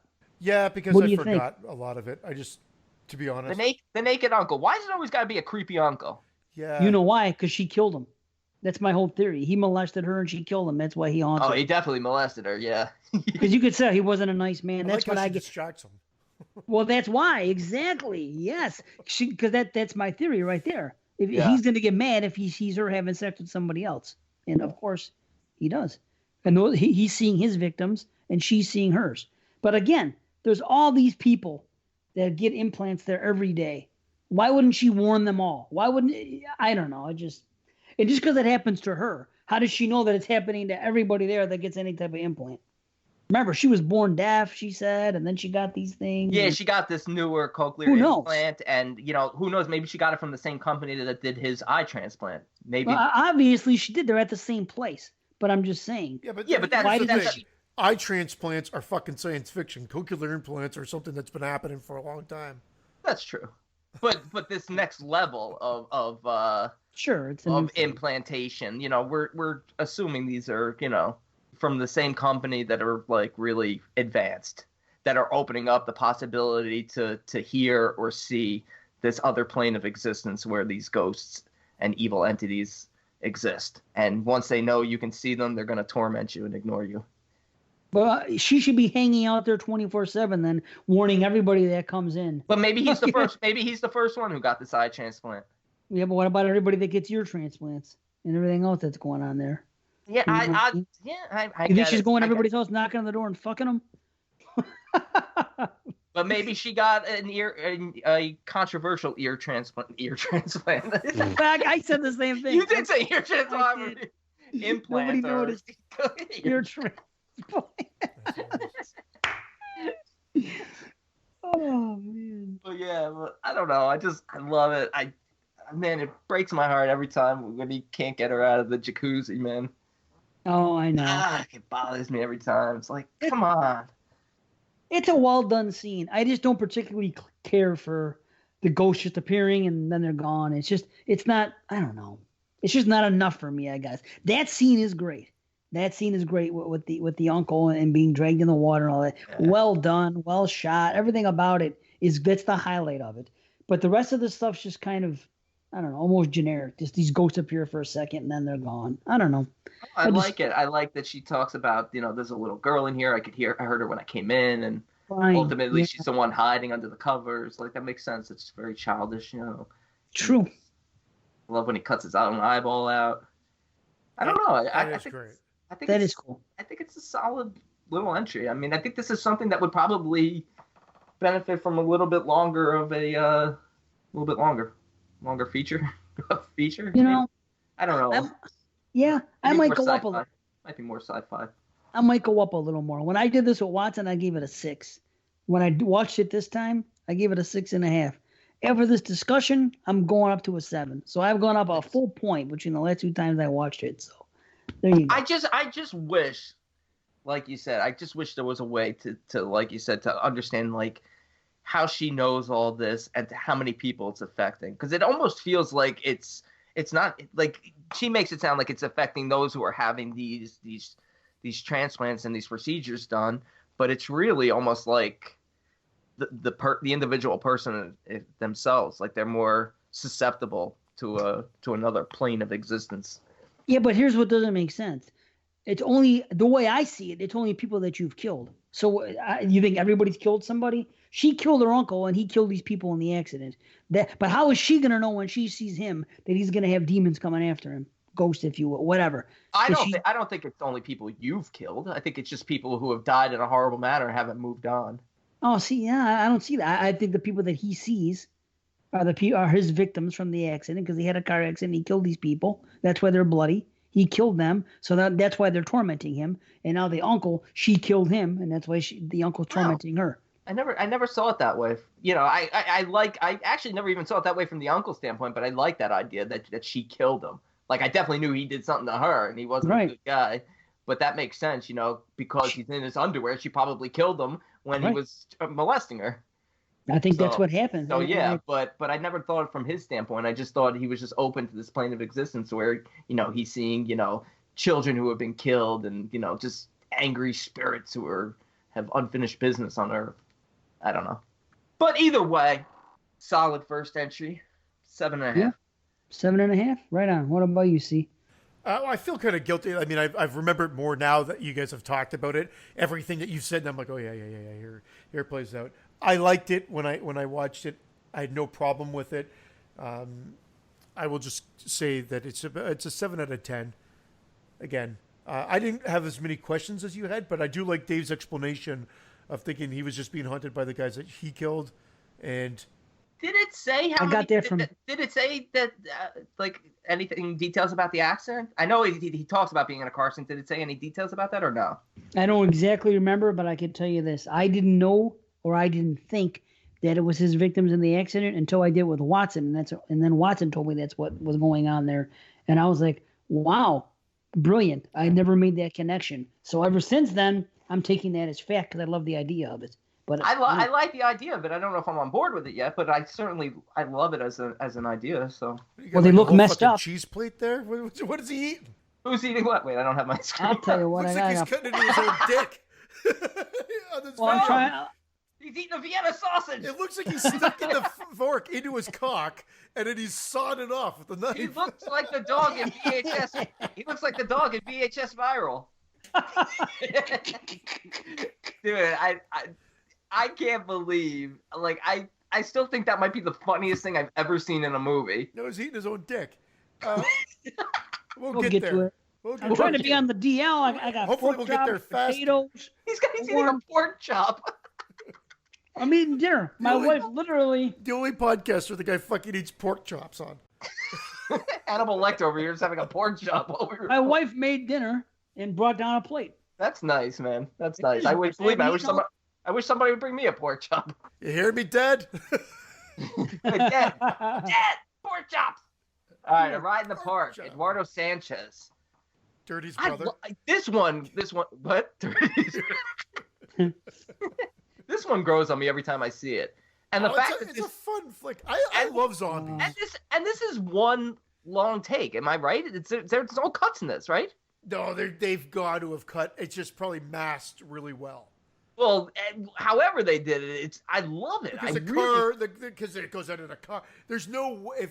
It's masterfully done. Just put it that way. Okay. All right. Yeah, I didn't. All right. Yeah. But man, I like this less and less every time I watch it. Really? Oh, it doesn't do anything for me. Well, again, it's a simple, maybe more clever. Maybe that clever idea. A little more meat in the bones. This one's a little bit more simple, but it's in the style that it's done that Man. elevates it for me.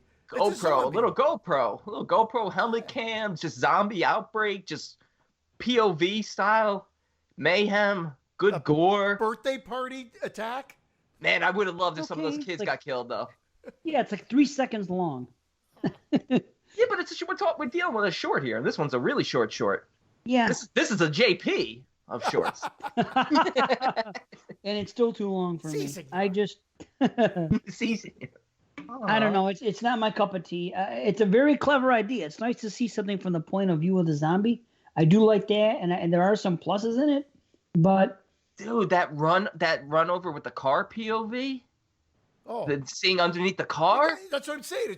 It's so That's well amazing. done. Yeah. That's I so always fun. check out. It just seems to go too long, and it's just repetitive run of the mill zombie stuff to me. It just doesn't. I wish it did more. I don't know why. Just for me, I really don't ever get tired of zombies. I've learned that I don't either. Yeah, right. Especially this year. We'll get This to year? 2019, man, because they just keep churning them out, and I'm a sucker for them. Yeah, last year, even the last couple of years had some strong. Yeah. Stains and Sands Red. There were two. What was Ravenous, The Cure. Ravenous. Yeah, Ravenous. Cargo. I liked those. Those weren't run of the mill Fargo. zombie stories. Those were not run of the mill Well, zombies. what elevates this was. is the POV of the zombie, the GoPro cam, and how it's constructed. Yeah, it's a linear story, but it's so well done. That's what elevates it for me. And it doesn't overstay its welcome to me. You're saying it drags out. It's funny how we're so different from what we were talking about in part one, and now we're here. Because this was really good. Dude, this had to be like 15 minutes max? He gets on the bike, he talks to his girlfriend saying, we just want to take the bike for a ride. He starts biking, he stops, he gets attacked by the girl. He turns, he attacks the couple. They all head for the party, they attack, he get run over. He butt dials the girlfriend. He hears the girlfriend's voice. He feels, he still has a connection with her, and he realizes that he's a monster now, and he blows his head off at the end. It's sad. Yeah, it's sad, and I just think it really doesn't overstay its welcome. That part is Shakespearean. sad. Shakespearean. I think it's called Shakespeare. Fuck off. Back off.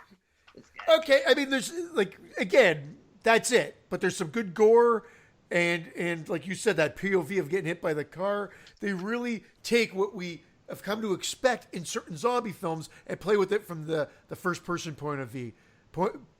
Excuse me, point of view. POV. We're fucked up tonight. POV of the zombie. It's good stuff. 8, and that's 8 from 8 out of 10, and that's from like literally like I said, the way the orchestration of the piece.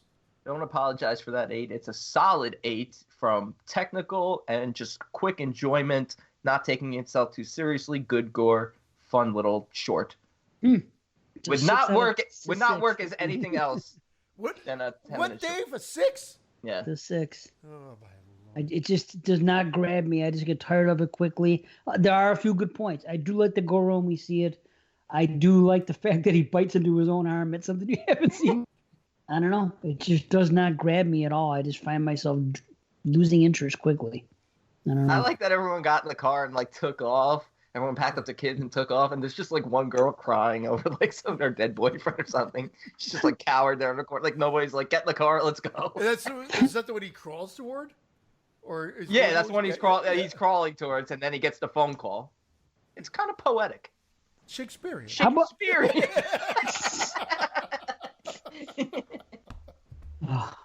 It's a lot of fun. Yeah. It's a lot. I like the fact that they puke before they turn. That's kind of cool. That's something. Yeah. But you know what that puke reminded me of, and I'm surprised you said you liked it. Wasn't it you who always hated what's his name, the kid at the beginning of Trick or Treat? Who eats the poison candy. Yeah, it's way too much. Yeah, I love that. it's too comical for what they're going Stand for. by man. me-ish. It's just It's Shakespearean. that and the part Is when the this some girl vomit to see before me. when the girl is first revealed in Trick or Treat, the first kill when she has the sucker in her mouth. That also, when you first see it, it also comes off as a little comic when it shouldn't. It's a very serious thing. But anyway, I still adore Trick or Treat. Oh, she's been murdered on her front lawn. She's cut in half and everything. It's By crazy. Sal. Damn right by Sal. Yeah. Sa is the official. I don't care. So what's next there? Pork chops? All right, we got Safe Haven. Directed by Timo Tanahanto. Ino Tama. The guy who did Macabre, which was a great movie. We pronounce that macabre. Or May Crab, as my art teacher once said to me. Well, I was doing this thing when I was a kid. I was in like 8th or 9th grade, and we were building jars out of clay, like big cups. So I put a skeleton on it, and then when I was a kid, in our minds, the beginning of Texas Chainsaw Massacre, he does say the word macabre, but in our minds, me and my buddy, because we used to watch it all the time, the line in that opening part was all the murder and macabre. So we always used to say, because we got a kick out of the word macabre, and we used to always say all the murder and macabre. That line is never actually said in it, but that's what we recalled it as. So anyway, I have a picture of I carved a skeleton in this clay glass that I made. Well, cup, not glass. Obviously, it's made of clay. And then I was gonna, and before I did it, you got to put it on paper what your idea is. So I wrote like murder and macabre is what I wrote, right? And then the teacher was telling me, he goes, why don't you do it like this? He goes, why don't you put murder on top here and May Crab on the bottom? He said. May Crab. Hey, the May Crab are in season again. I don't eat seafood, but the May Crab are very delicious this time. He was our English teacher. The May Crab. Actually, that's what the May Queen caught. A case of the May Crabs. Believe me, there's a lot of idiot teachers out there. One of my teachers, I don't know, I guess it was psychology. We were talking about serial killers, and we were talking about Son of Sam, David Berkowitz. She would refer to him as Sam Berkowitz. I honestly thought you were setting up and going, I had this teacher, and he'd call it the hyperbole. I thought I was actually thinking. I thought that's where you're going to go. You son of a fuck. You're not going to believe this. You will not believe this. That happened on another podcast. A podcast that I listened to called The Buzzkill about 4 months ago. One of the hosts called it hyperbole, and the other host made fun of it, and then it became a running joke the next 2 shows on it. But Can you believe that happened? That's hilarious. But you know what the thing is, though, and I'll give this in Christian's defense. I've heard it announced. I've heard it said both ways, like by people who I consider intelligent. So I think you can kind of pronounce it either way. When I heard hyperbole, I just always thought, okay, it's hyperbole. But I've heard people say hyperbole and not get like laughed out of the room like Pee Wee in the basement. and that's safe. We'll take a picture. Everybody. We're talking about arguably the best out of the whole fucking franchise, except for Dave. I don't think Dave holds it in that high. Safe Haven. Yes, I do. Safe Haven's amazing. Easily. Amazing. Matter of fact, I think it is the best thing I've seen in the 2000s as far as a chapter in any anthology. Awesome. I knew you liked it. I didn't realize. I thought maybe because you were talking about liking the first movie better than the second one, that I thought maybe it'd come down on Safe Haven. So that's awesome, because this is fucking creepy. Hell yeah. Just creepy. It goes balls out nuts too. Dude, it's insane. Paradise Gates? I can't wait to go. We have waited for so long. Pack the van up. Pack the kids. We're going to Paradise Gates. They couldn't have cast this any better. Dude. That guy. Father. Oh. I think he really killed himself in the movie. I think he really exploded. His death is amazing, by the way. Oh my God. He's literally an exploding head and exploding everything else. Wow. That should be our logo. It's just him exploding. They managed to actually give some dimension to the characters as well. With this. Now, it takes a little liberty, because really what it does is it borrows from the fact that there's a trunk cam, that I don't know why there'd be a trunk cam. I know they talk about spy cams. But they had an elephant with them. They've got some security cameras, which is fine. I could buy all that.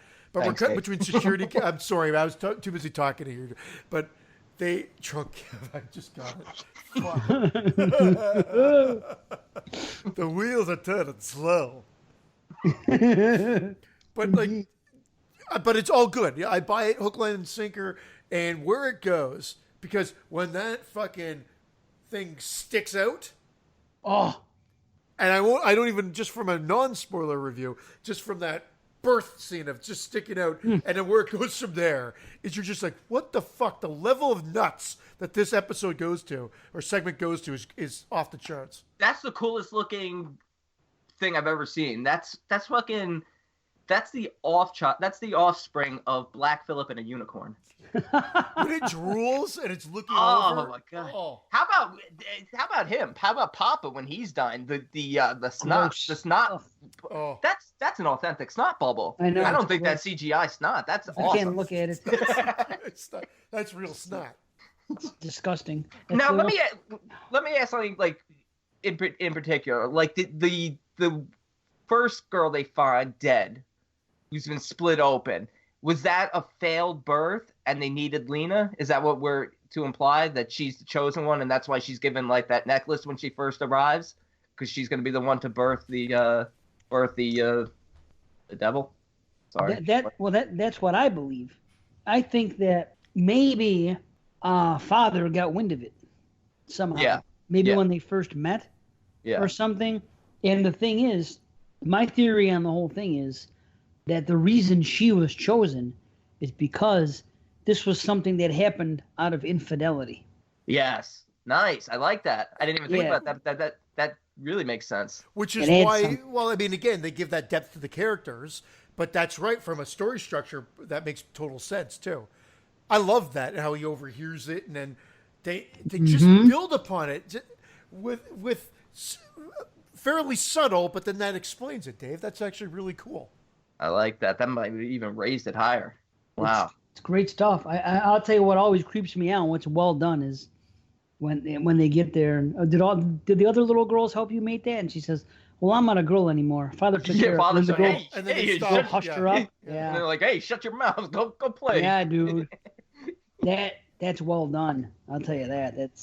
It's so believable. Go play with Clarice's uncle. In the uncut version, she's wearing the cock that was ripped off in the first segment of VHS. She's wearing it as a GoPro on her forehead. Like a gonzo. Nice. Oh, my only complaint is actually the end and the thing speaking and what it says. It's almost like comedy that it would do that. Yeah, it's a little. I wish that didn't happen, but that's the most minuscule of complaints. Everything else, the pacing, the effects, everything about the cult, the gore, everything about it is freaking top notch. I think it's just fantastic. It could have ended with the honestly, with when the car was rammed, and then they show them all bloody inside. If you just saw maybe the hoofs walking towards the car. Or sure. Just heard the sound and just ended. I do agree. Like, even though I love the look of it, it is it's almost like he's really cute. Right. He's like I want a stuffed animal of him. I find it terrifying. I know what you're saying, but he was terrifying. He is terrifying, but it is a little bit comical in a sense. I understand what Dave's saying, but I still love it. But I do get it. You didn't need the Papa. We know it's his Papa. We know he's. Yeah. It just took it to a place it didn't need to go. But man, the killing just, the kids are poisoning themselves. Everyone's blowing their heads off. It's nuts. When Father kills that first camera guy because he won't shut the fuck up. He slits his throat, right? That one? Yeah, he slits it. Dude, that is insane. That is amazing. Yes, it is. It's literally 15 minutes of the most intense violence I've ever seen. Doesn't the blood spray across the camera? I think so, yeah. Yeah, the one lens. Yeah, it's insane. It's insane. Like from a segment standpoint and being such a standout for all the series, I gave it a 10. I think it's just a perfect segment from an anthology. I agree. It is a 10. It's phenomenal. Yeah. All right. I'm right there with you. 10 out of 10. But let me just say the birth of the beast is amazing. Yeah. I think it's the head being blown off, the close-up head blowing off is phenomenal. The casting, like you said, they couldn't get anybody better to play this guy Father. He almost looks like I believed it. If I saw that guy in the news, he led a cult, I wouldn't even question it. And his explosion is one of the best effects I've seen in anything found footage. I don't know how the hell they did it, but it's amazing. And they didn't waste any time. They literally sit down. They're like, "Wait, so you're talking about this as like a metaphor?" He's like, "No, literally." And then 2 minutes later, they're back at the compound. He says, "It's time." And it's time, and shit happens, and he just stands up and starts to. He's like, "It's time." But I love they combine stuff because they combine the interview with security cam footage, with trunk cam, elephant cam, and everything else. Like they combine it quite well with and it works. Yeah, it's great. How about that couple that in the middle of all that mayhem, you see a couple fucking, and there's blood going all over the place. Oh yeah. I laugh every time I see that. Yeah, I don't think they're doing it right. It's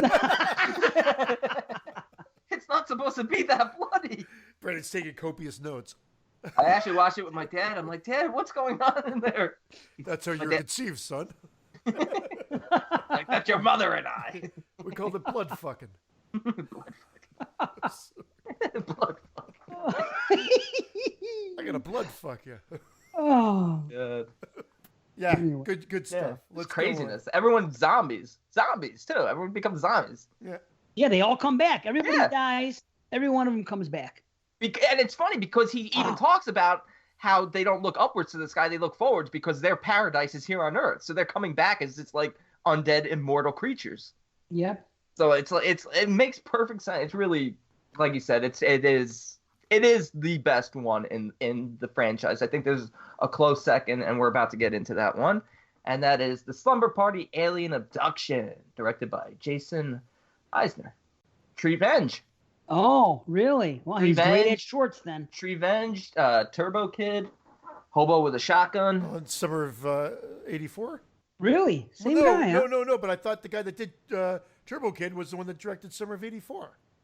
Oh, I'm sorry. He was a producer on Turbo Kid. Okay. My bad. Fuck that guy. How about when that guy's crawling on the ceiling and shit in that one? Oh, it's fucking great, ain't it? Oh, yeah, we didn't bring that up. That was crazy. There's so much stuff you can bring up on this. It's I totally forgot about that. Yeah, it went completely nuts, but in a good way. Yeah. In a it just gave you everything. But it never seemed like it was like, I don't know, excessive. It made sense. It fit in. It wasn't like, sometimes you watch something and you see too much of something, like, they just threw that in to be crazy or whatever. It all made sense for the situation. Why not? Because it's evil. You know what I mean? Why not have a guy crawl on the ceiling as something else? And when the beast is going down that hallway, it's so that cool. that was Lionel Richie. Lionel Richie. Oh, oh, what a feeling. Yes, crawling on the ceiling. Awesome. And how about the fact that the beast catches him on foot while he's driving away? Yeah. That's terrifying. I love it. Sorry, see, we had to go back to it. There's a couple things we didn't mention. Yeah, you left, we went back. Yep, it's amazing. All right, so anyway, the next one of my favorites. Also one of my favorites. I absolutely fucking love this one. I think this one is close to a masterpiece also. Yeah. I like it. Don't get me wrong. I'm surprised you hold it in such high regard. Dog Cam was okay. I love Dog Cam, and I fucking love Tank, man. Tank is a fucking loyal dog. Mm-hmm. Yeah, it's so sad, but man, he fights for his family. Heartbreaking. It looks like they really killed him. But they had to do it that way in order to get the kidnapping working. You know what I mean? Because you can't have him keep the camera freaking going up into space. It's got to drop. Something's got to drop. No, this is the one that I feel like builds nicely, has great scary moments, but almost overdoes it with the burn and the lights and everything. Dude, it almost too much. Is epic. I love but that. It's almost too many. Oh, they do it like 3 times, I think. Yeah. Then one Two or too three many. times. I love it. That might be my favorite part of it. Is that sound? That sound is more terrifying than anything you can see. And just the looks of the aliens, they look like stereotypical aliens, but they're really well done. Their movements are great, and they're just relentless. And I find the kids funny. I find I find the setup, them doing the robots at the beginning, even them torturing the sister with the party. Like I'm genuinely laughing at this stuff. Like this seems genuine. Babies making babies. Babies making babies. They're doing that thing. And there's this one line, and it's funny because I wrote it down last time I watched it, and Watson brought it up on the show, and I said, I wrote that down. That always makes me laugh too. Do you guys know?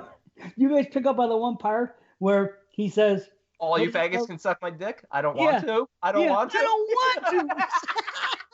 I wrote it down too. Yeah, the one kid in the background. I don't want to. Oh, it's amazing.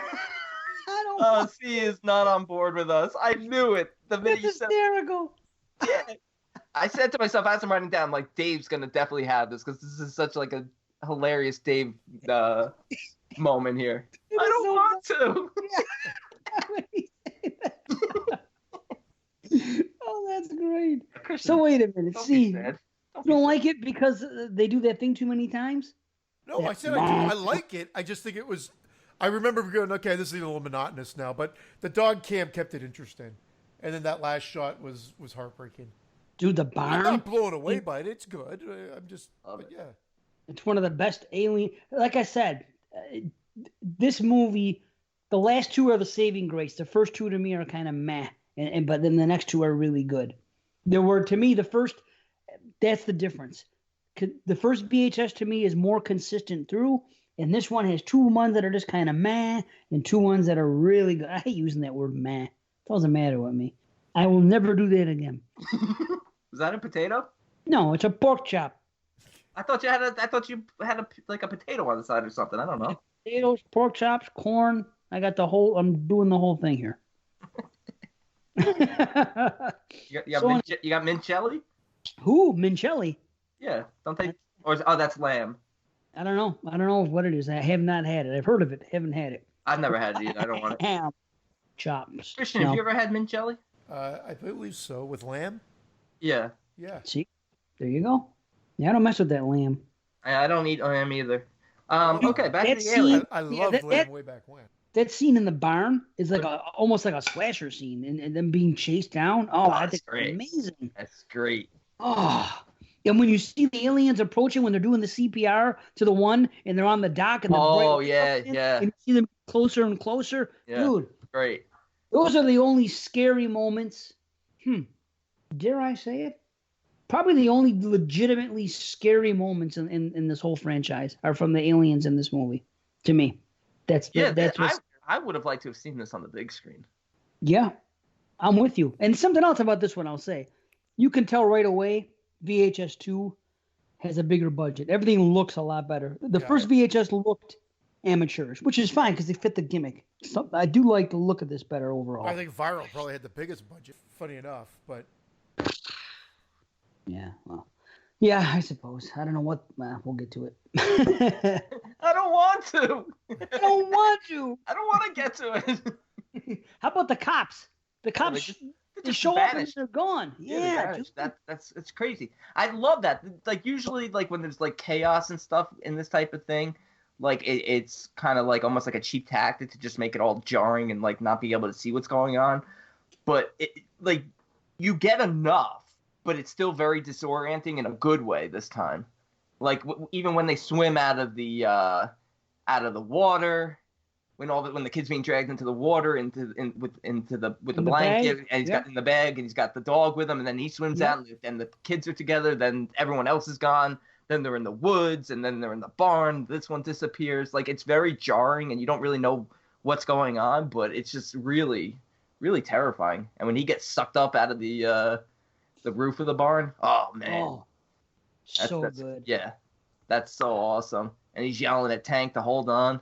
Yeah. Oh, poor Tank. That's the only thing that bothers me. I just hate that last shot. Poor Tank. But it worked. It's super effective. That's what I'm saying. I can't say that I hate when I see something like that because it got a reaction out of me. Oh, anytime I just hate it because I love Tank.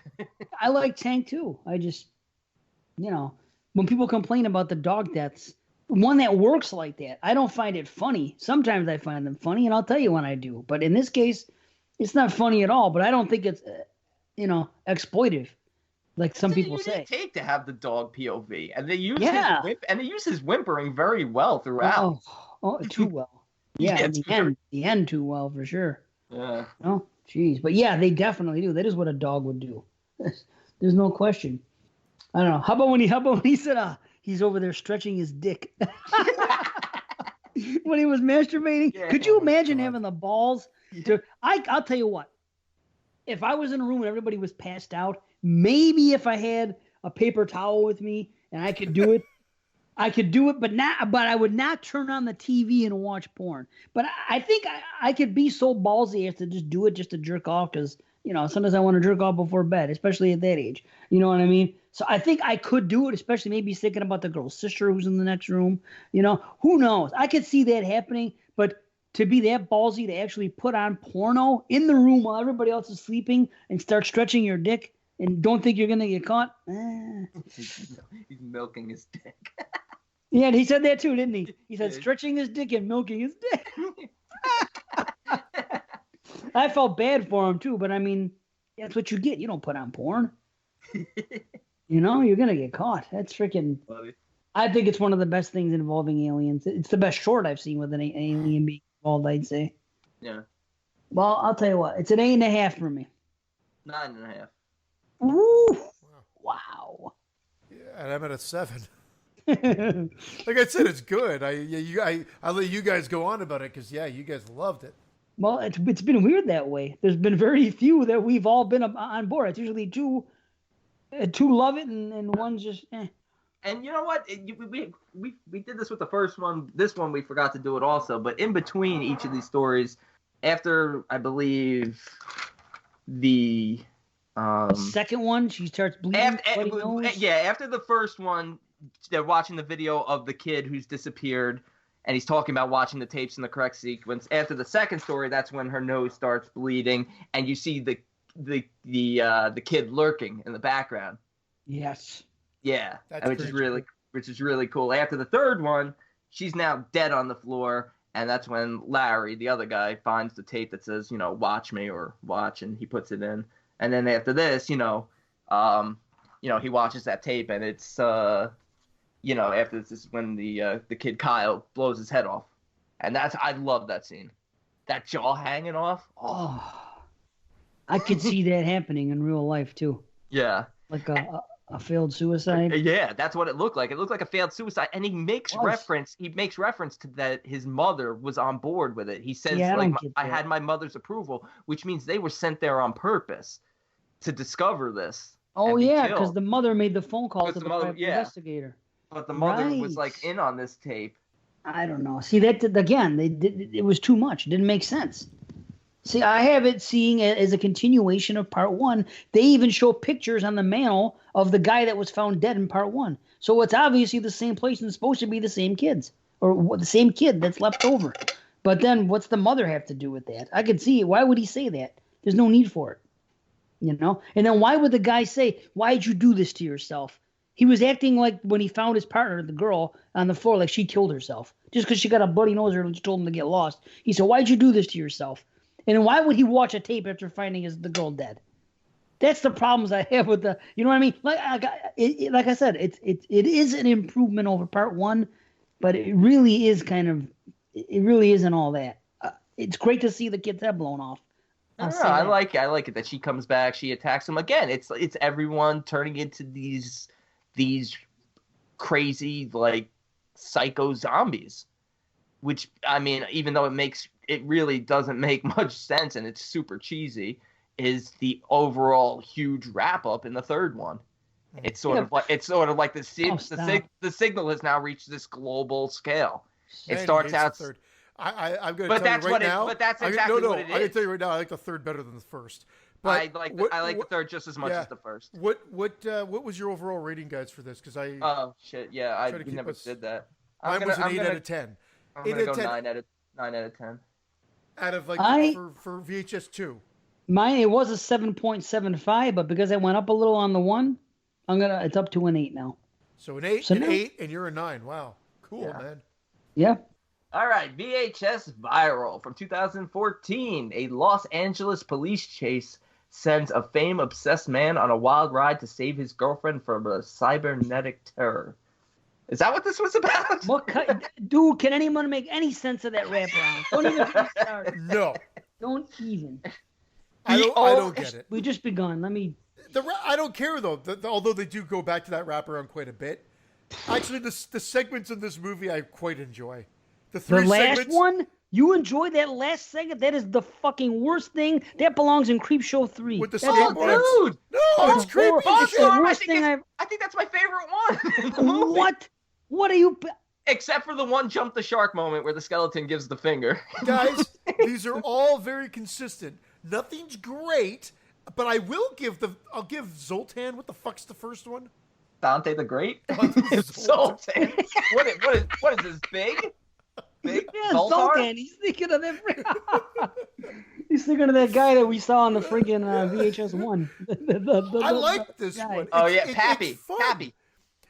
Zoltan, or sorry, Dante the fucking fuck. Dante the Great is fun. It's a cool concept. It's a really cool concept about this cursed magician's cloak. It jumps the shark with being, I know you're talking mockumentary style, but there are shots that are not from any source material that are just movie shots. But I'm okay with it. I go, that's why Dave hates this, because it jumps the shark and it's not even, there's nobody filming this. Dude, but how about the assistant? Another beautiful woman. Yeah. Tons of them. I agree. That's great. But when I saw this movie advertised the first time, this is back when I still watched trailers. And I remember seeing this trailer, and I remember saying right then and there, this next movie is not going to be good. Doesn't look anything like the first two. And it wasn't like the first two at all. You have a great concept. They completely abandoned everything. It's like they said, you guys get together, do this. Let's write a couple good stories. Do it. It's like a knockoff. It's like comparing Paranormal Entity to Paranormal Activity. That's what this is. It's so funny. I didn't think that at all. And I avoided this all this time because everybody was so many naysayers. I put it on and I thought, this is fun. It's not going to change the world. It's fun. If I go back, it's not going to change the world. Not like part 2. That fucking saved hunger. There's a bunch of orphans now that have parents. No, look how many people Father saved. He brought them to like this next level of existence. When I give my grades, my ratings for a couple of them, you're going to see that I don't hate that. There are two major things that really put a crimp in this. But again, first things first. They abandoned everything that was great about the first two VHSs conceptually. That was gone. And then the first one you put in is it's not even found footage. How is this? But the other two are, so you can't really say they're abandoning it because barely. In the wraparound, they're at least doing it via phone. I mean, granted, it's crazy, and it seems like a Lifetime movie with them on the bridge at the river, the dried up river with the love and all that, and the cheesy, the ice cream man music. But Dante the Great, the way they tried to save it with the videotapes that makes absolutely zero sense, this is my biggest issue, is why did he keep all these tapes in this of all these killings and stuff? Why would he record any of it? Why would he record him throwing his freaking cape on these women and murdering them? Because they needed found footage to show it to police. Dave, come on, if you're going to have a problem with this, you're going to have a problem with the whole movie. That's your found footage. That's your found footage. Because Scarlett. But still, there's no sense. If you're murdering somebody, you're not going to freaking record it. That's the last thing in the world you're going to. I agree. But that's how they're saving the found footage. Wait, I understand. Things fucking last. I understand. Why would you record that as a murder? It's a good concept. I like the cape and that he actually found power in this cape. It came from a trailer park, and then he became a great magician because he found this magic cape. That's cool, and the fight at the end is great, and everything that happens is cool.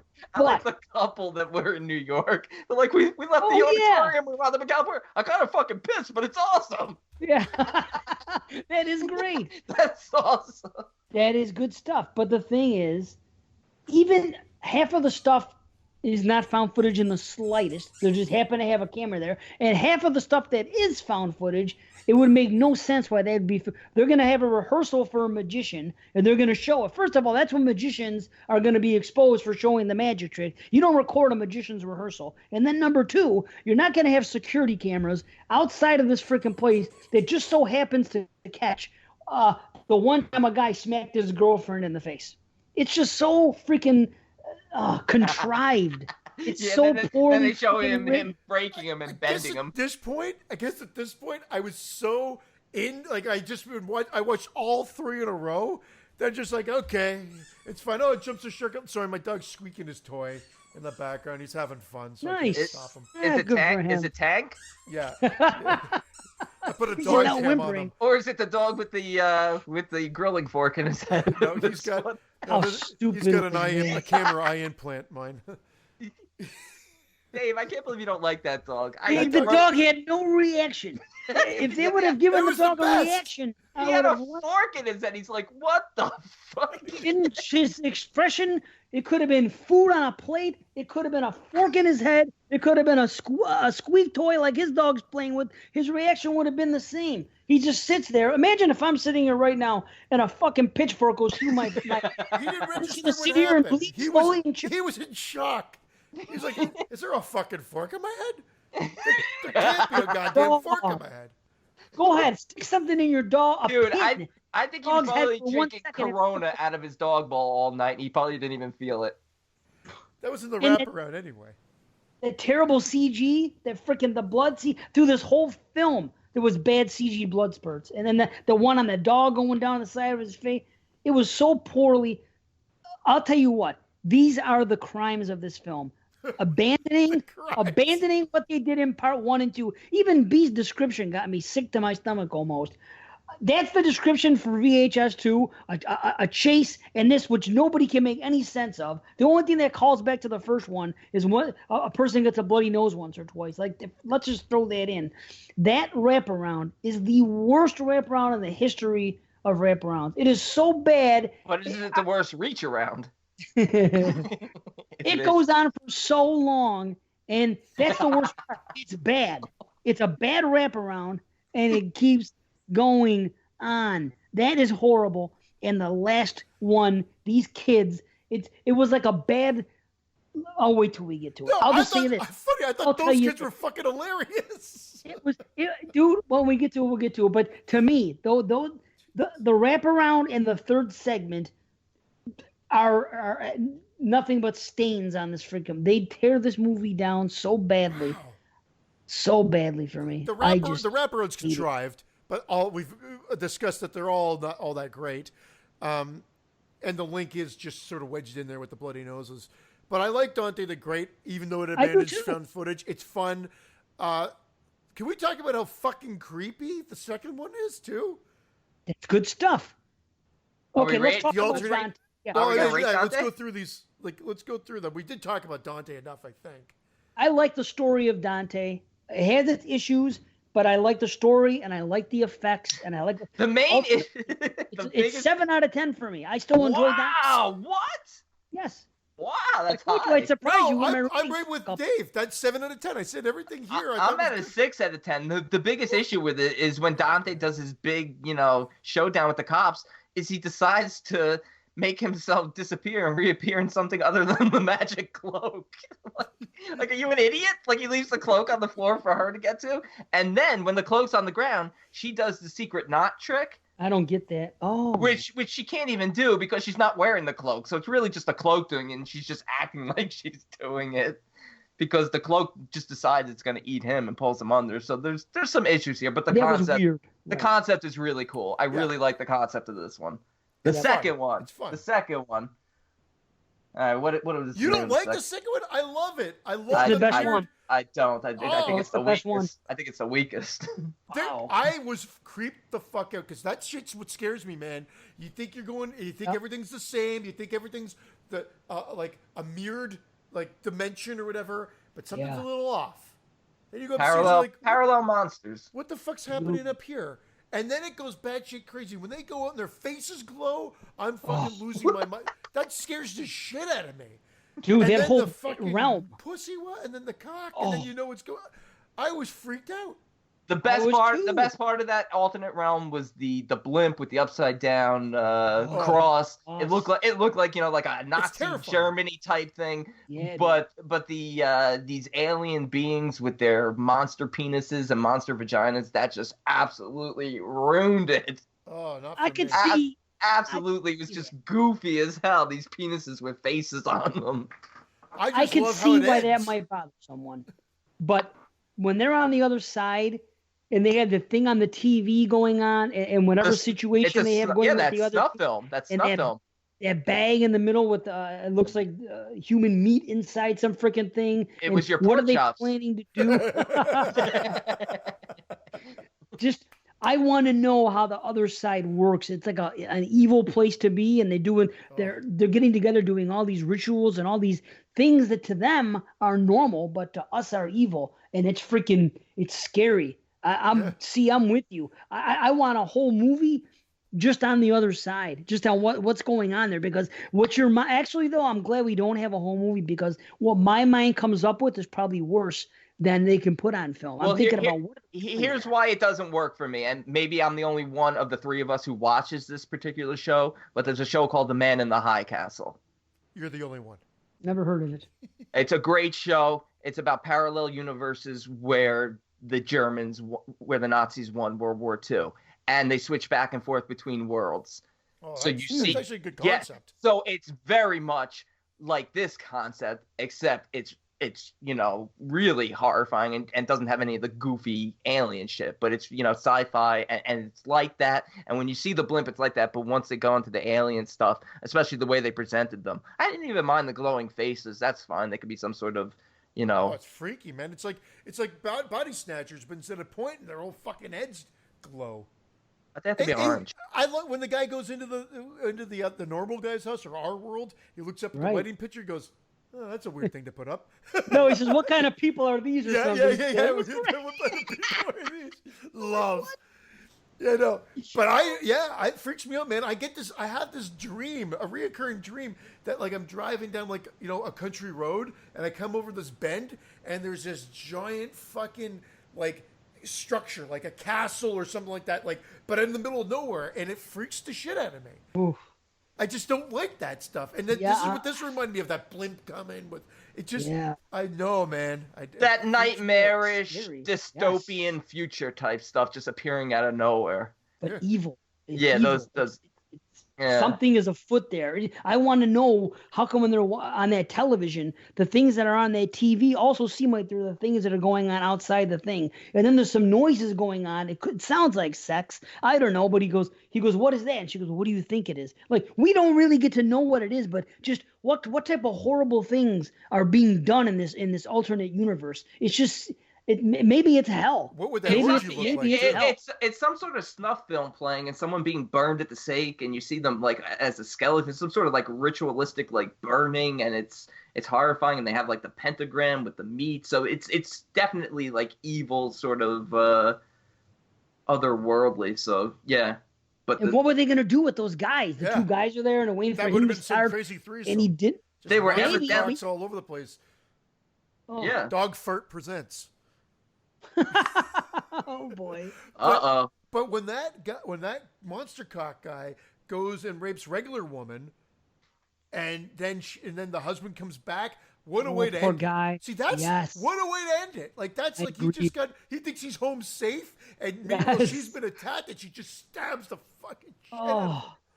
Oh. Yeah, what do you think he did to her? Did he just rape her with his monster penis? Who cares? I guess. What would you do?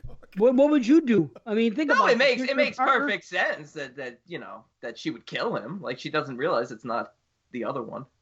Oh. I don't know. It got too goofy with the alien stuff, but I love the concept of it. And like I said, seriously, The Man in the High Castle, it's an Amazon show. So if you have Prime, it's 4 seasons. The 4th season literally just popped up on there a few weeks ago, and it's the final season. It's a brilliant TV show. No, it sounds brilliant. Great, man. It's a brilliant TV show. Check it out. I haven't finished it yet, but it's a brilliant TV show. And it's sort of this type of concept, parallel universes, tapes are involved, shit like that. So it's sci-fi. No, I'll check it out. I'll check it out for sure. But nothing scary like this, though. What's going on in this other universe? It doesn't feel like that at all, does it? Like meat hanging and freaking weird shit. Everybody just has a weird mustache. No, it's Nazis. It's Nazis run the East Coast and the Japanese run the West Coast. Oh. And they won World War II. Pretty wild. Yeah, pretty wild. Well, and with Nazis, anything goes, because sometimes the occult is tied to Nazis. So I thought that maybe The weird thing is, in the show, is one of the most likable characters happens to be a Nazi. Oh, really? Yeah, but yeah, I don't know. Nazi. I did not see that coming. Anytime I talk about this movie, after I finish talking shit, I always highlight the middle one. I go, but if you're gonna do anything in this movie, watch that middle one about the parallel dimension. This is only the second time I've seen this. First time I saw it, that's what I took from it. That the middle one is one of the better ones of the franchise, and for that reason, it was worth watching it. Oh, if they just didn't go alien genitals, it would have I been don't fine. feel alien at all. Well, I guess I don't know. Just don't go monster genitals. Don't put eyes on your genitals. And it would have been. Why can't their genitals be Don't different go in a different monster place? genitals. I don't know why. Like, although I do like what she says right before she, puts his head in her vag. Something about her exercising the domestic abuse law. Yes. Oh. That freaking, just that statement freaked me out. But then it looks goofy with her vagina swallowing his head. It's like, oh, it looks amazing. I I would want to be part of it, but I'd be running for the fucking hills. I never wanted to be a head more. So, Dave, where did you come in? You said this is your favorite one of the batch. Are you a little higher than Dante the Zoltan? Yeah, 8 out of 10. Yeah. Well, see, that's great. You're A 7 and an 8. Wow, so far. man, Yeah. I'm 7.5. But I really enjoyed it. 6. This guy, didn't he say that he thought he liked this one the most? Get the fuck out of here with him. I'm giving these higher scores than I gave some of the part 1s. That's, I guess, somewhat true. I gave 2 6s so far. There's only one more story, and I already said it was one of my favorites. Oh my God! I couldn't even tolerate it.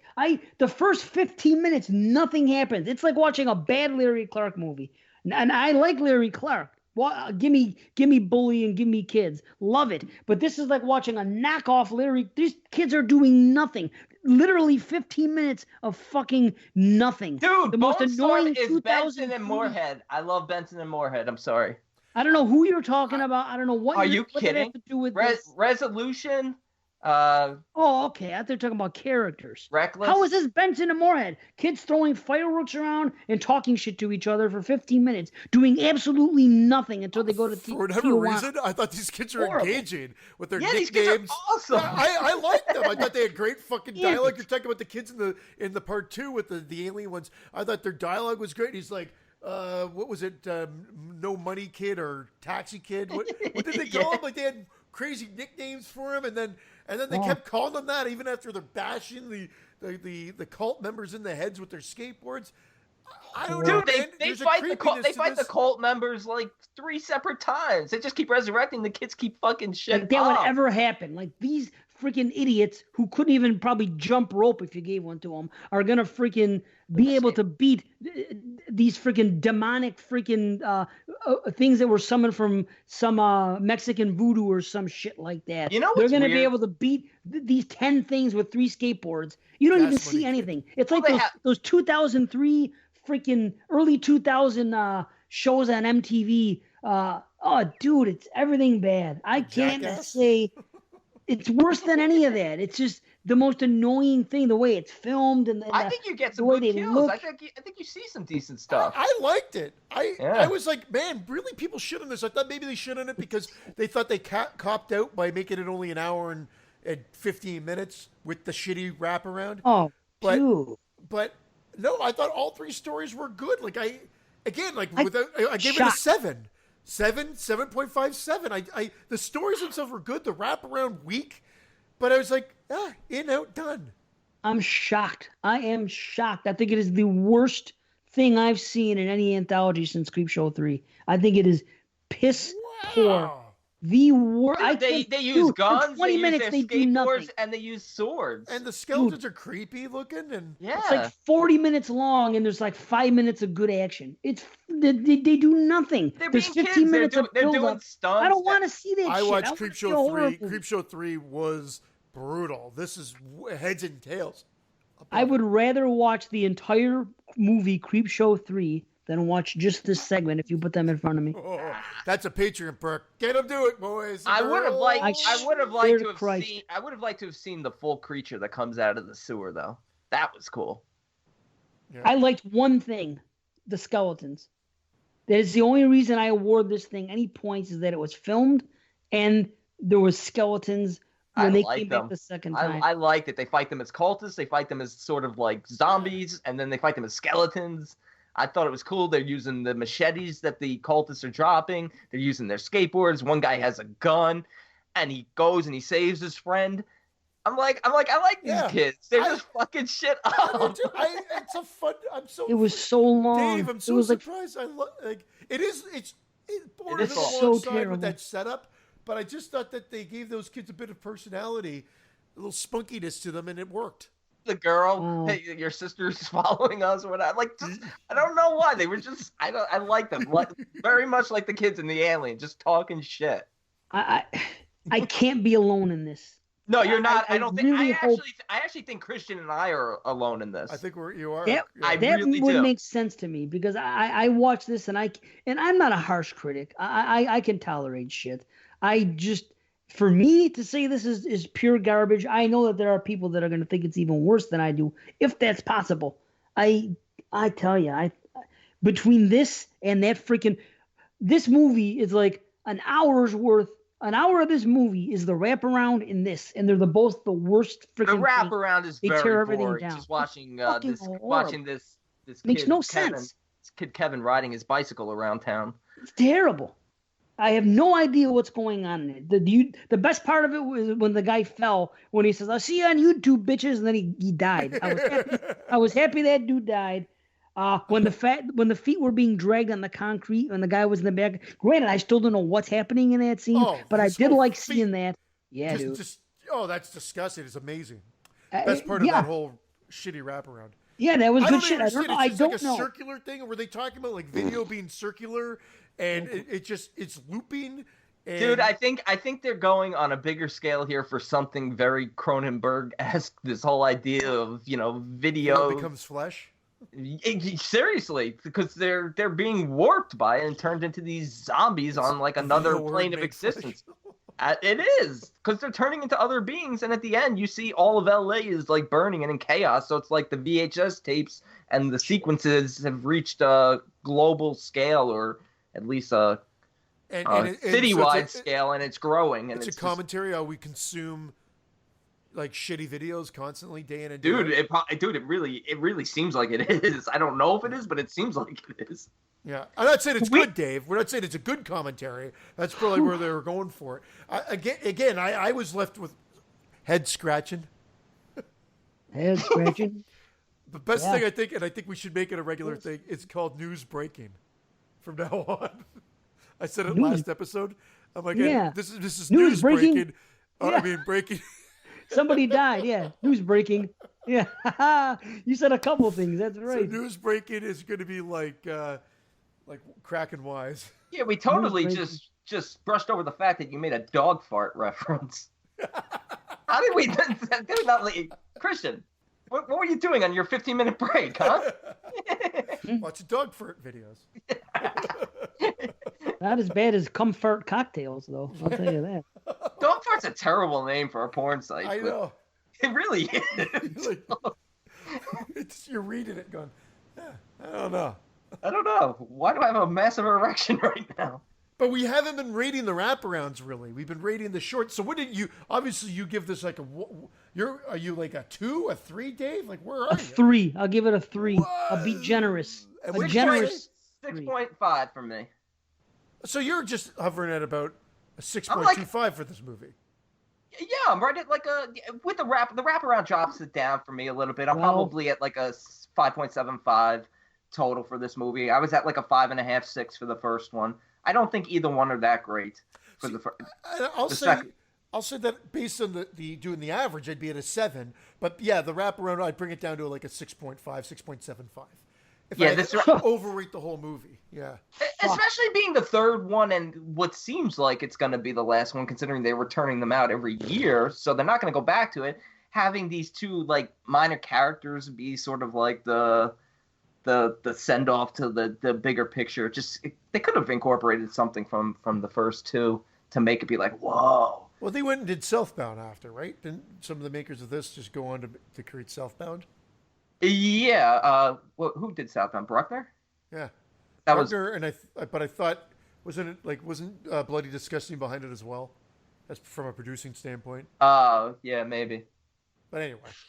I tell you what, this movie, it's the only movie where the wraparound was so bad that I'm deducting a point from the whole film because of it. That's even with my average and everything else, a 3 and a 7 and an 8, that's 18, and I minus a whole point because that thing is god awful. So I end up giving the movie a 5 out of 10. That's all it's gonna give from me, and it's too damn bad. It really is. It's too damn bad because I liked the first 2 segments. They're fine, but that wraparound, which went on and on and on. What about with that scene with the dog? And for no reason, they're showing all these cholos hanging out and all this partying. What does that have to do with anything? None of it has to do with anything. Let's just show anybody. Well, they're in Los Angeles, so they went to East LA homes. Ole! And they're showing a cholo barbecue and the violence escalating. The signal or the sequence just taking over. And just everyone's, I don't know why it has to be this way because they're not watching any VHS tapes at this point. They're not.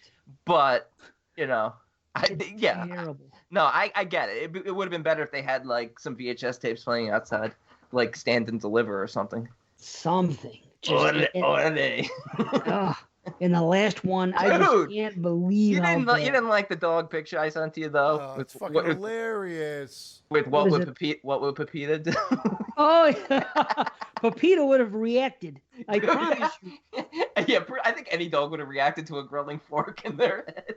Pepita would react to freaking you blowing wind on her.